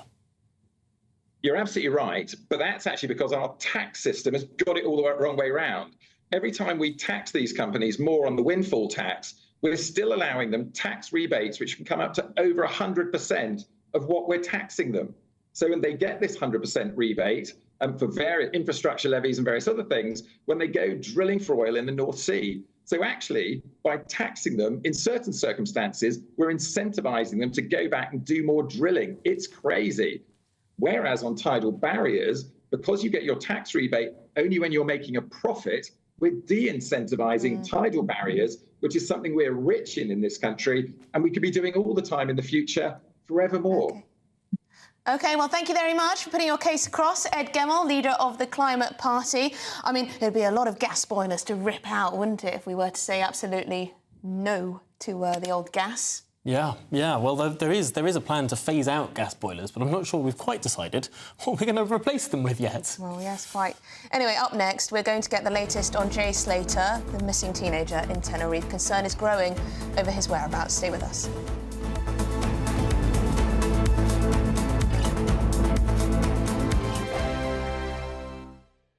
This is GB News, Britain's news channel. History lecturers at the University of Liverpool have been advised to problematise whiteness and heterosexuality in their seminars. They are saying that you should be guilty if you're white and heterosexual. Not using the long words they use, but that's kind of what they're saying. Yeah, but do you know what? History in this country is concerned with more and has been lived by more white people and more heterosexuals, right? And that's the history. I'll tell you something else, Dawn. This is Russell Group University material here. This is Liverpool. It's a really good university. The thing that really got me going apart from this, and I thought it was an AI generation of words input into a system to come up with from something. It's ridiculous. The main issue I have is the verb problematise. I've never heard of that before. So they should be prioritising grammar. Let's get first principles back in there firstly. It's just promoting anti-racism. It's not, Amy. It is. Wait. It's just bringing the marginalised voices into the discussion. So no, what they're saying is look at British history through the optic of all perspectives. So let's look at it from the perspective of a queer person growing up. Let's look at it from the perspective of somebody from... But that's not the majority. When I actually looked at the evidence, it's all about unpacking bias. And you have to admit there has been a white bias in history. No, there hasn't, because the facts... From a white perspective... Amy, the facts are, in history, most people in this country are white and heterosexual. Of course, but then there's still... So that's the history. ...voices that deserve to be brought into the discussion as much as the dominant... Look, like, that's all decolonising the curriculum is hearing all sides of the argument. Surely we at GB News love. We celebrate that. That's what we do. We do, but we're not telling anybody it's bad to be white or it's bad to be... Exactly. That is not what... Amy, it is. It is. Amy. The People's Channel. Every Saturday, 10 till 12, we'll bring you all of the news that you need to know. We'll also remind you that there is so much to smile about. It's my favourite time of the week. I get to relax, enjoy some light-hearted stories, and let Ellie teach me about fashion too. That's Saturday Morning Live, every Saturday, 10 till 12. Only on GB News, Britain's news channel. In the GB newsroom, we bring you the news as it happens. With our team of dedicated journalists across the UK, GB News brings you accurate reporting of the day's topical agenda. When the news breaks, wherever and whenever it's happening, we'll be there. This is GB News. The People's Channel, Britain's news channel. If you want your news to be straight talking... This is a nightmare for the Conservatives again. Down to earth. It's not just Nottingham where this is happening, is it? And most importantly, honest. Hard-working, middle-class taxpayers, they'll get their book thrown at them. Then catch me, Martin Daubney, Monday to Friday, 3 till 6 p.m. on GB News, Britain's news channel.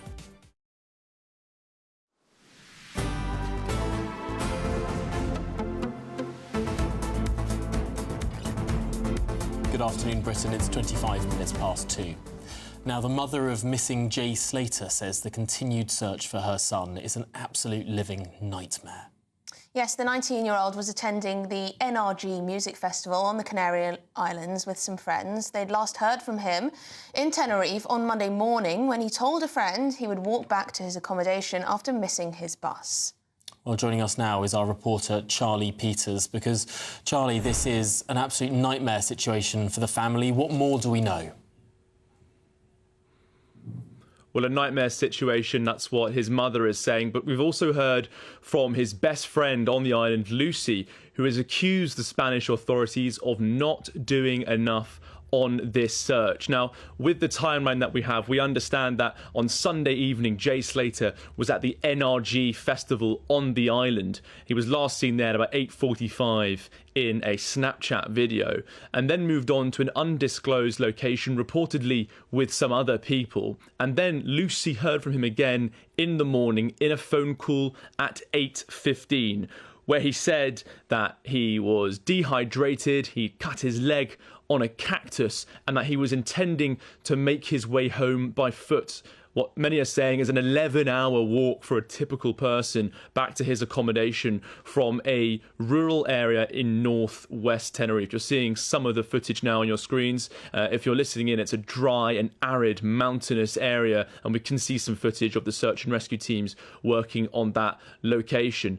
Later on Monday morning, we understand that Lucy reported him as missing to the British Embassy, but it wasn't until Tuesday that specialist mountain rescue teams and a helicopter were deployed into this search. So that's the allegation coming from his close friend on the island, that they're not doing enough. But the civil guard, the authority looking after this and running this search operation, they say that they've got 4 units, including the helicopter, some of the drones we've also seen on our screens, and also sniffer dogs involved in this search. But she said It's been longer than 72 hours now and there isn't enough going on. They are still asking the same questions that should have been logged at 10 a.m. on Monday when I first reported this.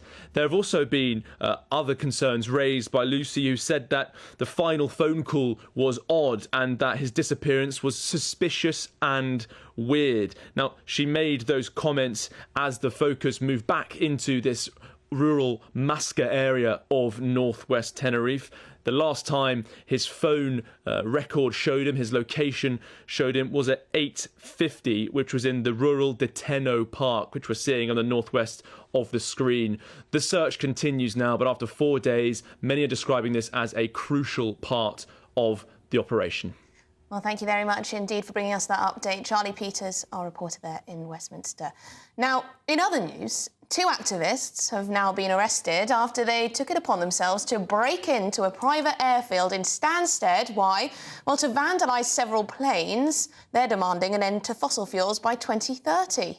Well, this is just one day after 2 other people were arrested for spraying orange powder paint over Stonehenge. Well, joining us now from Stonehenge is our South West of England reporter, Jeff Moody.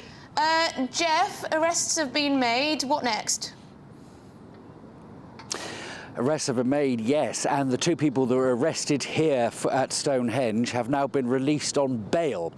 Wiltshire Police are saying that they want to buy themselves a little bit more time before they have to charge them or release them. So they've released them on bail and they're continuing their investigations, working closely alongside English Heritage. Well, English Heritage say that they've now managed to remove all of the paint from the stones. All of the orange paint has now gone. Just Stop Oil yesterday said, well, you know, you don't need to worry about it because it's only corn flour, and as soon as it rains, it'll all wash away. But English Heritage is saying something completely different. They're saying, well, you know, if you did wait for the last thing you want to do is wait for rain, because when you've got corn flour and you add water to it, it makes a very sticky mess that's going to stick even further to those stones and be much harder to get off without damaging the stones itself. So they're saying that the only reason that they've managed to clear everything up is that there hasn't been any rain. If there had been rain, the damage might have been a little bit more severe and a little bit more permanent. We're expecting around 5,000 people to come here for the summer solstice this evening. The gates open at about 7 o'clock and people will be coming to watch the sun set over the stones and then to wait for the sun to rise only a few short hours later over the stones again, celebrating that summer solstice as normal.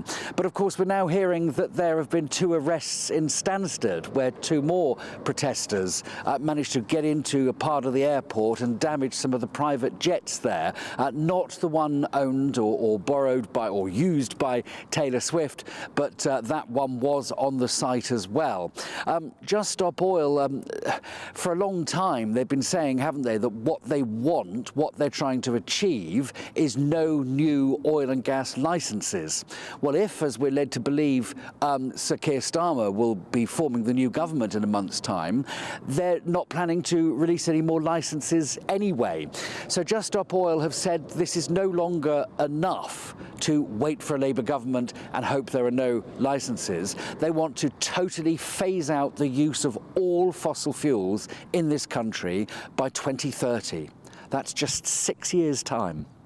Goodness me. Well, Jeff Moody, thank you very much for bringing us all of that live from Stonehenge. Yes, thank you very much indeed. Now, coming up, could your local pharmacy be going on strike? We're going to be hearing why certain businesses are taking action against what they claim is insufficient support from the government against their growing financial hardship. Stay tuned.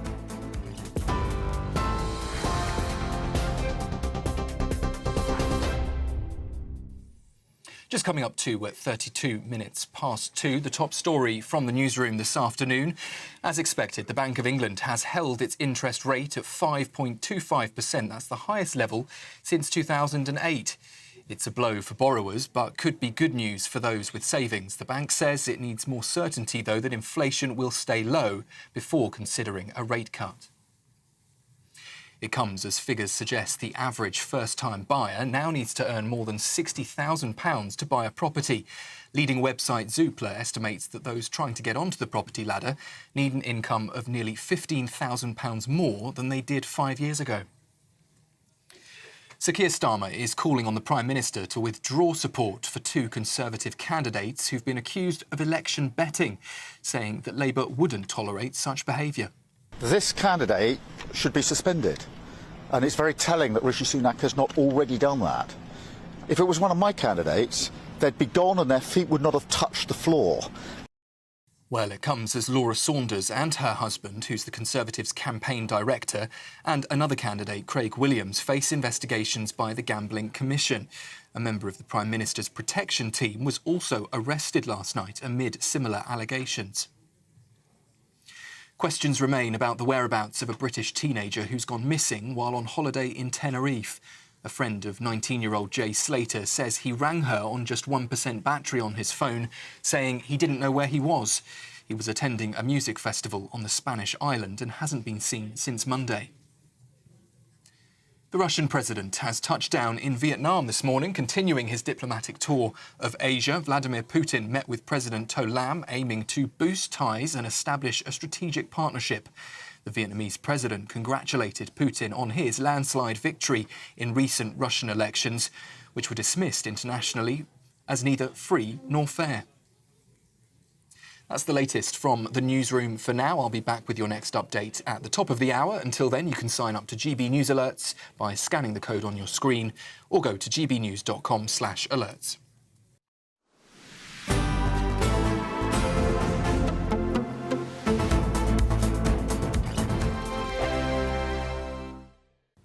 Welcome along to your latest weather update from the Met Office here on GB News. The solstice today, and for many, it's a good-looking day. Dry, fine, hazy sunshine and fairly light winds. High pressure is dominating. There is an old weather front that's been sinking south, generating quite a bit of cloud over parts of northern England, North Wales in particular. But I say here, just making the sunshine fairly hazy. A bit more cloud into western Scotland too. Could even be the odd spot of drizzle here and there. But for most places, dry and fine. Some lengthy spells of sunshine for East Anglia and southern counties of England in particular. That's where we'll see the top temperatures, 22, 23, maybe 24 Celsius. Elsewhere, generally high teens or low 20s, certainly feeling a bit warmer than it has done for most of June so far.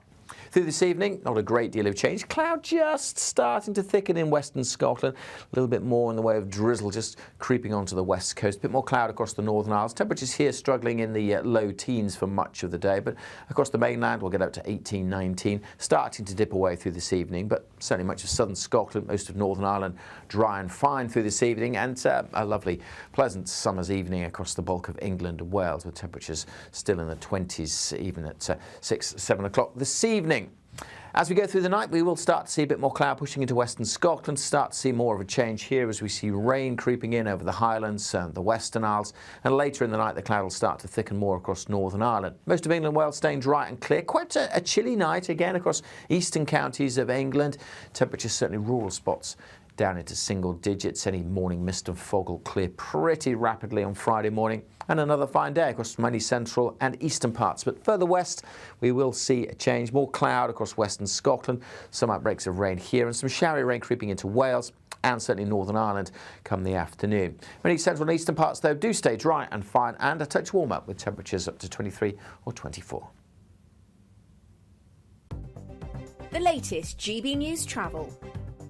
Good afternoon to you. Hello, I'm Jules Buckley, Northampton. Firstly, this lunchtime on the Weedon Road, that's the A4 500, is still closed from the Sixfields roundabout through towards Upton Valley Way North and Queuing. There's a police incident. A collision for Sturchley in Birmingham, the Pershore Road, the A441, blocked between the Canal Bridge and Mary Vale Road and Queuing. That's due to a collision. There's one as well in Menworth in the West Midlands on the northbound A38. It's been closed between Menworth Island up towards the M6 toll junction T3 and queuing for a bump there. Clockwise M25 still slow, just heading towards the QE2 bridge following an earlier bump. And Northern Ireland, Newry in Armagh, the Monaghan Street, the A25, shut between Upper Edward Street and Merchants Quay and slow going. There's a police incident there. And that's the latest. You can stay up to date throughout the day by visiting our website, gbnews.com.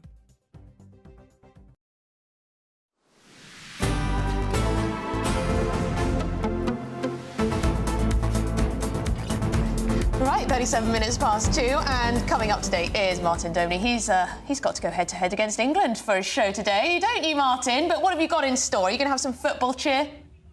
Sorry, I'm watching the match. I'm watching the...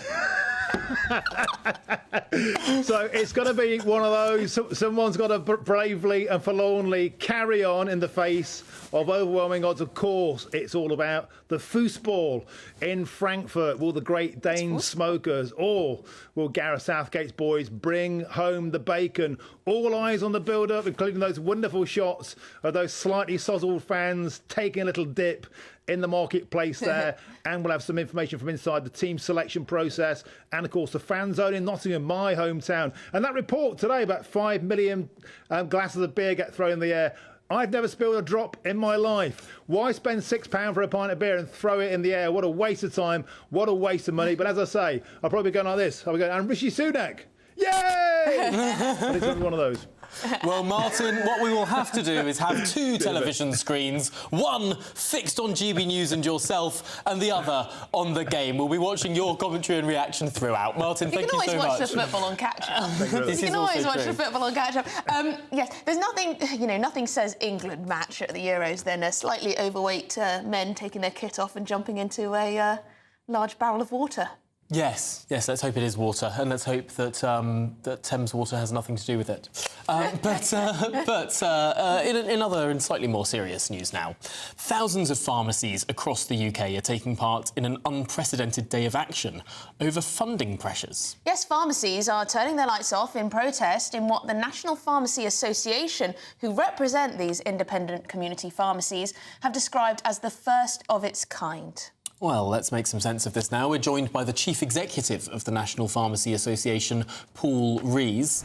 And, Paul, first of all, why do you feel the need to take this action? Well, what's happened over the last 10 years, and it's been a bit of a hidden crisis, is that in England, 1,400 pharmacies have closed down. In Wales and Northern Ireland, there have been closures, and in Scotland, there's a risk of closures as well. And this is because of gross underfunding. Over the last 10 years, there's been a 40% real terms cut in investment from the NHS into community pharmacies, and so pharmacies are on their knees, and the network of pharmacies that people rely on to get their medicines, to get medical advice, that network is crumbling before our very eyes, and so pharmacies have come out today in protest at this crisis. Are you being... I know we've all seen in the news just how many pharmacies are having to shut up shop, and of course Rishi Sunak did talk a lot about putting pharmacies first so people can, use a pharmacy instead of going to a GP, but if they're closing, that's real danger territory. But is there an issue with pharmacies having to sell drugs and the like under market value? Is there an issue there that it's costing so much to get this medicine? It's a huge issue. What's happened over the last 10 years is the government has decided to try to squeeze costs out of the NHS by, in effect, targeting pharmacy to reduce the amount they spend on medication. So what's happened now is that the total amount we spend on medication in the UK is half that of what is spent in France, Germany and other comparator nations. And so pharmacies are struggling with that limited pot to buy medicines. That's why we've got this chronic medicine shortages crisis, with medicines for lots of serious issues going short, increasingly affecting lots of patients across the country, and at the same time pharmacies are in the red. So about 75% of all pharmacies are now in the red, and lots of pharmacies are only able to keep going because the owner is borrowing from their auntie or their uncle, or they're remortgaging their home. And it's such a serious crisis. Paul, do you need to be able to charge more, had to remortgage their home. Paul, do you need to be able to charge more for the medicines? Yes. Yes, essentially, what the government should be doing is paying for medication the same that is the case in France and Germany, because pharmaceutical firms are global companies, and if the UK is not paying the market rate, they'll prioritise France, Germany and other nations. Every single month in England alone, the shortfall in the funding for medication from the NHS is £108 million. That means that pharmacists are having to put their hands in their own pockets to subsidise doing NHS work for the public. No other clinicians in the UK are expected to do that. No, that does sound extraordinary, that on the one hand, the government is saying, well, you've got to pay under market rate for all of this stuff, and then on the other hand, they're not filling up the shortfall with funding you. That seems like a double sort of government problem. What are the next steps from here? Well, we hope that the next government, whoever forms that government, will properly give pharmacies a new deal, which means increasing the percentage given to pharmacies from the NHS budget from 1.6% to 2.5%, ending the £1.3 billion funding black hole, enabling pharmacies to carry on serving their local communities, which means patients can go to their local pharmacy on the high street without fear it's going to close, because 10 pharmacies are closing a week, and also patients can then access their medicines. The more pharmacies are squeezed, the less they've got to spend on medicines, the more medicines shortages there will be, and patients and the public are the people who end up suffering. OK, well, Paul Rees, head of the National Pharmacy Association, really appreciate your time. I do wonder if some of these pharmacy closures, however, are to do with the internet. And brick-and-mortar shops are in all areas, of course, suffering. I mean, you don't see any Blockbusters anymore, do you, either? It sounds like maybe they need to raise those prescription costs, eh? Because, you know, you get a lot of prescriptions completely for free. But you can get paracetamol off the NHS, can't you? I don't think we should expect the number of pharmacies to stay exactly the same when lots of people now get prescriptions online and delivered straight to their door. I can sort of understand why some are closing, but there does seem to be a problem as well. Boots are closing, and they also have their online offering. So I don't know. I think people need them, community pharmacies, but clearly there's some issues. Maybe they need to charge us more for these things. I'm sure none of us want that. Well, today is one of the most glamorous days of the Royal Ascot racing event. It's Ladies' Day. Woohoo! Yes, spectators will be descending on the course. Attendees, celebrities, members of the royal family are all expected. Let's cross to our royal correspondent, Cameron Walker, who's there at Ascot for us. And Cameron, what's going on today? Well, Tom, in the last half an hour, members of the royal family, led by the King and Queen in the first carriage, have done the royal procession here in the parade ring of Royal Ascot. They were met with huge cheers from the crowds, people chanting "God Save the King" as well. It was a really lovely, patriotic atmosphere. We've just had the first race run, the Norfolk Stakes, and we've had a number of horses come out onto this grassy bit of the parade ring, cooling down, having buckets of water chucked onto them. These are all their owners and those associated with the horses. We're just waiting for the first trophy to be presented later on. But as well as the King and the Queen in the royal procession, we had the Duke and Duchess of Edinburgh, who celebrated their 25th wedding anniversary yesterday. We had Mike and Zara Tyndall as well, Lady Sarah Chatto, that's the daughter of Princess Margaret, and some of their guests as well. It's a really exciting day for the King and Queen, because they also have a horse riding in the race in the King George V Stakes. All eyes are on water there for that particular race, which is later on this afternoon. But of course, as you said, Tom, it's Ladies' Day, Golden Cup Day, and everyone is incredibly glamorous. As people were entering the Royal Ascot earlier on today, I spoke to them to see how excited they were. Oh, it's a great day out. Must be all the outfits and everybody looking so fabulous. Yeah. I just love the races, yeah, because I went to Newton Abbot on Friday as well, races for Ladies' Day, so I just love the races, really. Well, maybe Sophie for me. Yeah. Like Sophie, yeah. The King? Yes. I'm coming down, yes. I'm hoping kids will be here, but I'm not sure. Just everything, really, just the atmosphere so far, it's amazing. And I've heard a bit later on that everyone gets together and has a little sing-song downstairs. So, yeah, really looking forward to that. Yeah, they certainly do have a little sing-song after all the races. Gilded Water is the King and Queen's horse, riding at 3:10 today. But of course, they've got a long way to go to beat Queen Elizabeth II's record. During her 70-year reign, she had over 20 winners at Royal Ascot, so it's still all to play for the King and Queen. Thank you very much indeed, Cameron Walker, our royal correspondent there, soaking in the atmosphere. I love seeing the ladies. Yes. They always look fab. Oh, no, it's really marvellous to see everyone turn out so wonderfully for it, and the weather is holding too. It's not like some of the other races where the Daily Mail the next day is just awash with pictures of, you know, the Prosecco bottles, legs akimbo and all of that. Much more, you know, sophisticated affair, perhaps. Yes. Well, shall we return to what is undoubtedly going to be incredibly sophisticated, if anything more sophisticated than Royal Ascot? Yes, we're going to be heading to Nottingham for England fans as they prepare to escape the working day, perhaps a little early, for that kick-off against Denmark. Nana Queer, weekends from 3 p.m. I cried, cracking out before we even start. I mean, to see King Charles to be so brave, so strong, and you can sometimes, I think, gets his stomach hurt, or he just moved himself. It didn't seem very comfortable, but he was there and he was going to go through it all. And I just thought, you know, he's the most wonderful man. He cares more about us and the people who are there serving him. An extra bonus is Princess Catherine, who looked absolutely stunning. She did look very, very slim, though, but she looked beautiful in that outfit. Little Charlotte is an extraordinary child. When they were coming back, she was wiping the windows so that everyone could see with her hand, getting rid of the rain. She's fantastic. And the other thing that actually got my heart was that Prince William and Princess Anne and Prince Edward were getting completely drenched. They were on their horses. They had to go back after the festivities were over. And I thought, we're jolly lucky in this country to have a royal family who will put themselves out like that and really do their very best for the nation. No, nobody ever does, and that's why our royal family is the one that's most popular.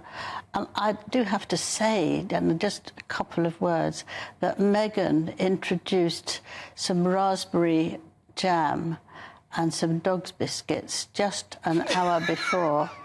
Don't laugh. An hour before. I mean, can you imagine that? The desire to be noticed. It's always just before a big event because she wants the attention. I don't think she works it out that other people would do it. I think she works it out that they'll all look at me. The People's Channel.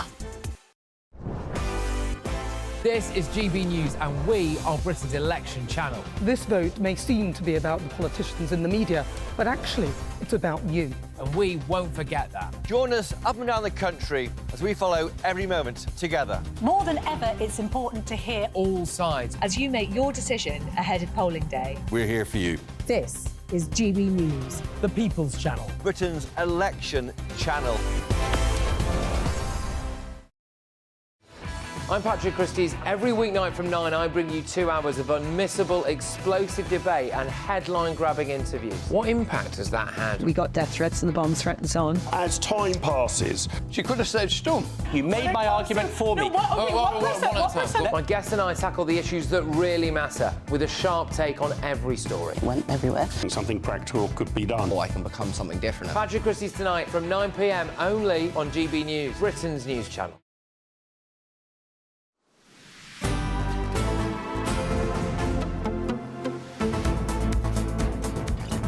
Well, good afternoon, Britain. It's 2:50 and tournament fever is very much in full swing in Deutschland, with England fans already enjoying a splash of excitement as they gather en masse in Frankfurt. There he is, this chap, taking his kit off and diving into a fountain. Very dramatic, stuff. Good stuff. You've got a cheer from the crowds, I'm sure. Another 3 guys there with their little sun hats on. And, of course, the weather is not particularly warm. Where are the warm. ladies? It's not Ladies' Day, is it? It's not Ladies' Day over in Germany, but of course it's probably not a single woman. above 15 degrees, and therefore everyone's shirts come off. But the Three Lions will be roaring back into action when they face Denmark in the second group stage of the Euros. As the pints continue to flow, they're giving us their pre-match predictions. I expect an easy win, 2-0 for the next round, and crack on from there. It'll be tight, group stages generally are, but I think we've got more than enough. We've got more than enough to beat them. I think they'll be more worried about us than we are about them, yeah. No, we need to go for it, mate. Sitting back too much, we need to go for it, you know what I mean? Way. Yes, they're probably going to be a little bit half-cut a bit later. Anyway, as the anticipation grows, our reporter Will Hollis will be enjoying it with fans in Nottingham. Will, are you enjoying it with fans in Nottingham?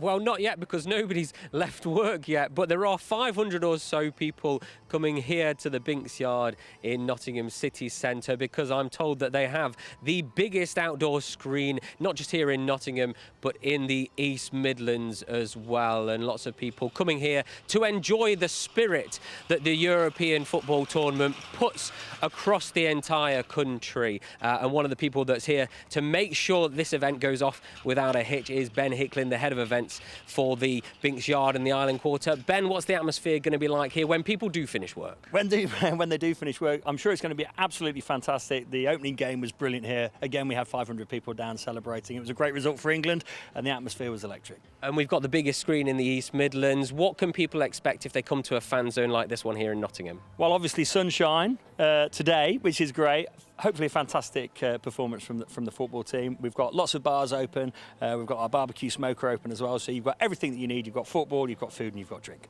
And a tournament like this, whether it's the Euros or the World Cup, anytime that you get a fan zone, you get a lot of people spending a bit more money than they usually would. And UK Hospitality, the trades body, says £300 million extra is going to be put into the economy. What does that mean for the hospitality sector? I think it can only be a good thing, can't it? You know, whenever we have a competition like this, we always see a spike. So let's hope England do really well and continue through the competition, which means that everybody in the UK in the hospitality sector can continue to enjoy the profits. And well, we know that the football doesn't start until 5 o'clock, and you've got lots more things to do, so thanks for making a little bit of time to speak to us on GB News. But people are coming through that door in 15 minutes, many of them leaving work early, I'm sure.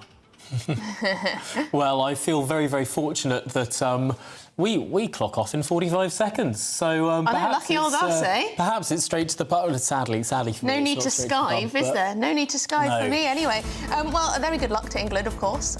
We'll be watching. Let's. We can do it. Bring it home. I think this is the year. I know we say this every single year, but this time it's really, really, really going to be the year.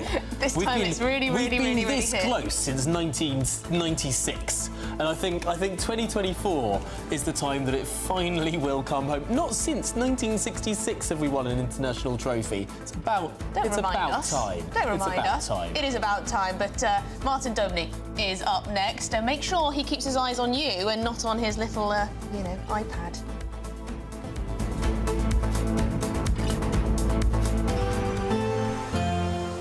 A brighter outlook with Box Solar, sponsors of weather on GB News. Welcome along to your latest weather update from the Met Office here on GB News. The solstice today, and for many, it's a good-looking day. Dry, fine, hazy sunshine and fairly light winds. High pressure is dominating. There is an old weather front that's been sinking south, generating quite a bit of cloud over parts of northern England, North Wales in particular. But I say here, just making the sunshine fairly hazy. A bit more cloud into western Scotland too. Could even be the odd spot of drizzle here and there. But for most places, dry and fine. Some lengthy spells of sunshine for East Anglia and southern counties of England in particular. That's where we'll see the top temperatures, 22, 23, maybe 24 Celsius elsewhere, generally high teens or low 20s, certainly feeling a bit warmer than it has done for most of June so far. Through this evening, not a great deal of change. Cloud just starting to thicken in western Scotland. A little bit more in the way of drizzle just creeping onto the west coast. A bit more cloud across the Northern Isles. Temperatures here struggling in the low teens for much of the day. But across the mainland, we'll get up to 18, 19. Starting to dip away through this evening. But certainly much of southern Scotland, most of Northern Ireland, dry and fine through this evening. And a lovely, pleasant summer's evening across the bulk of England and Wales, with temperatures still in the 20s, even at 6, 7 o'clock this evening. As we go through the night, we will start to see a bit more cloud pushing into western Scotland, start to see more of a change here as we see rain creeping in over the Highlands and the Western Isles, and later in the night the cloud will start to thicken more across Northern Ireland. Most of England, Wales staying dry and clear. Quite a chilly night again across eastern counties of England. Temperatures certainly rural spots down into single digits. Any morning mist and fog will clear pretty rapidly on Friday morning, and another fine day across many central and eastern parts. But further west, we will see a change. More cloud across western Scotland, some outbreaks of rain here, and some showery rain creeping into Wales and certainly Northern Ireland come the afternoon. Many central and eastern parts, though, do stay dry and fine and a touch warmer, with temperatures up to 23 or 24. That warm feeling inside from Boxed Boilers, sponsors of weather on GB News. Don't miss out on your chance to win our Summer Spectacular. And have we got a prize for you? First, there's a totally tax-free £15,000 in cash to make your summer spectacular. Spend that extra cash however you like. You'll also win a brand new iPhone, Apple AirPods, and if that wasn't enough, a £500 voucher to spend at your favourite UK attraction, so you can enjoy amazing days out this year. For another chance to win the iPhone, treats, and £15,000 cash, text prize to 63232. Text costs £2 plus one standard network rate message. You can also enter online at gbnews.com/win. Entries cost £2, or post your name and number to GB06 PO Box 8690 Derby DE1 9TT. UK only. Entrance must be 18 or over. Lines close at 5 p.m. on the 28th of June. Please check the closing time if listening or watching on demand. Good luck. In the GB newsroom, we bring you the news as it happens. With our team of dedicated journalists across the UK, GB News brings you accurate reporting of the day's topical agenda. When the news breaks, wherever and whenever it's happening, we'll be there. This is GB News, the People's Channel, Britain's news channel. Join me, Nana Okoye, for an informative, interactive news programme with a difference. It's fun. It's true. You're not wrong. No one will be cancelled. Lovely. Join me from 3 p.m. every weekend, only on GB News, Britain's news channel. I'm Patrick Christie's. Every weeknight from 9, I bring you 2 hours of unmissable, explosive debate and headline-grabbing interviews. What impact has that had? We got death threats and the bomb threat and so on. As time passes, She could have said Storm. you made my argument for me. My guests and I tackle the issues that really matter, with a sharp take on every story. It went everywhere. Something practical could be done. I can become something different. Patrick Christie's tonight from 9 p.m. only on GB News, Britain's news channel. Are the newspapers getting you down? My wife didn't divorce me that month. Struggling to separate the wheat from the chaff? I know that it's a bit of a circus at the best of times. Well, don't worry. Headliners has got you covered. We'll take the burden of reading the day's news, and if we get depressed, who cares? It's an occupational hazard, frankly. That's Headliners on GB News from 11 p.m. till midnight, and the following morning, 5 till 6 a.m. on GB News, the comedy channel. Nah, just kidding. Britain's news channel. If you want your news to be straight talking, this is a nightmare for the Conservatives again. Down to earth. It's not just Nottingham where this is happening, is it? And most importantly, honest. Hard-working, middle-class taxpayers, they'll get their book thrown at them. Then catch me, Martin Daubney, Monday to Friday, 3 till 6 p.m. on GB News, Britain's news channel.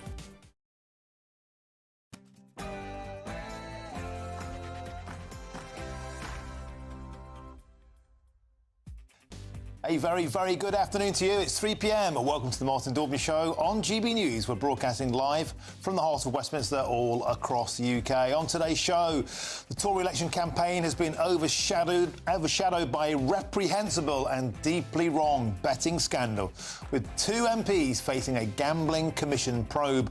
Rishi Sunak bet the house on a snap election, but thanks to this scandal, will his gamble spectacularly backfire? And the mother of missing teenager Jay Slater has said that her son's mystery disappearance is an absolute living nightmare.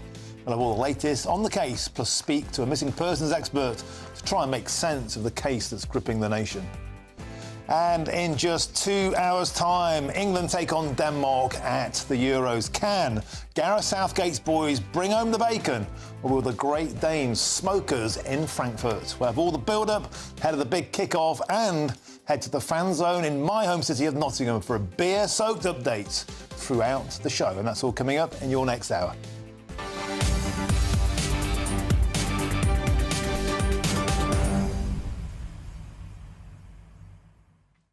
Welcome to the show. It's a delight to have your company. So, Scotland avoided coming home, and now we're saying, is it coming home? Can England push on and finally end all of these decades of torture? Well, the big kick-off is later on. We'll have all of the action ahead of that, all of the team talk, all of the latest, and all the reaction from fans. And also, how on earth did things get any worse for the Tory party campaign? Yet they have.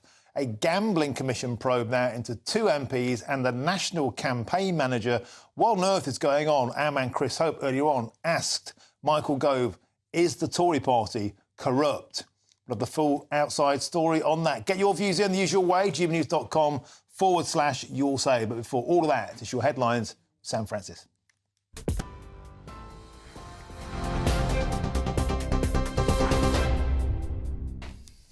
Martin, thank you, and very good afternoon to you. It's just after 3 o'clock, and the top stories from the newsroom. Well, with just 2 weeks to go until polling day, Rishi Sunak is under more pressure after 2 Conservative candidates have been accused of election betting.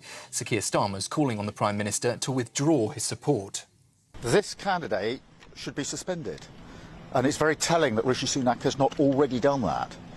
If it was one of my candidates, they'd be gone and their feet would not have touched the floor.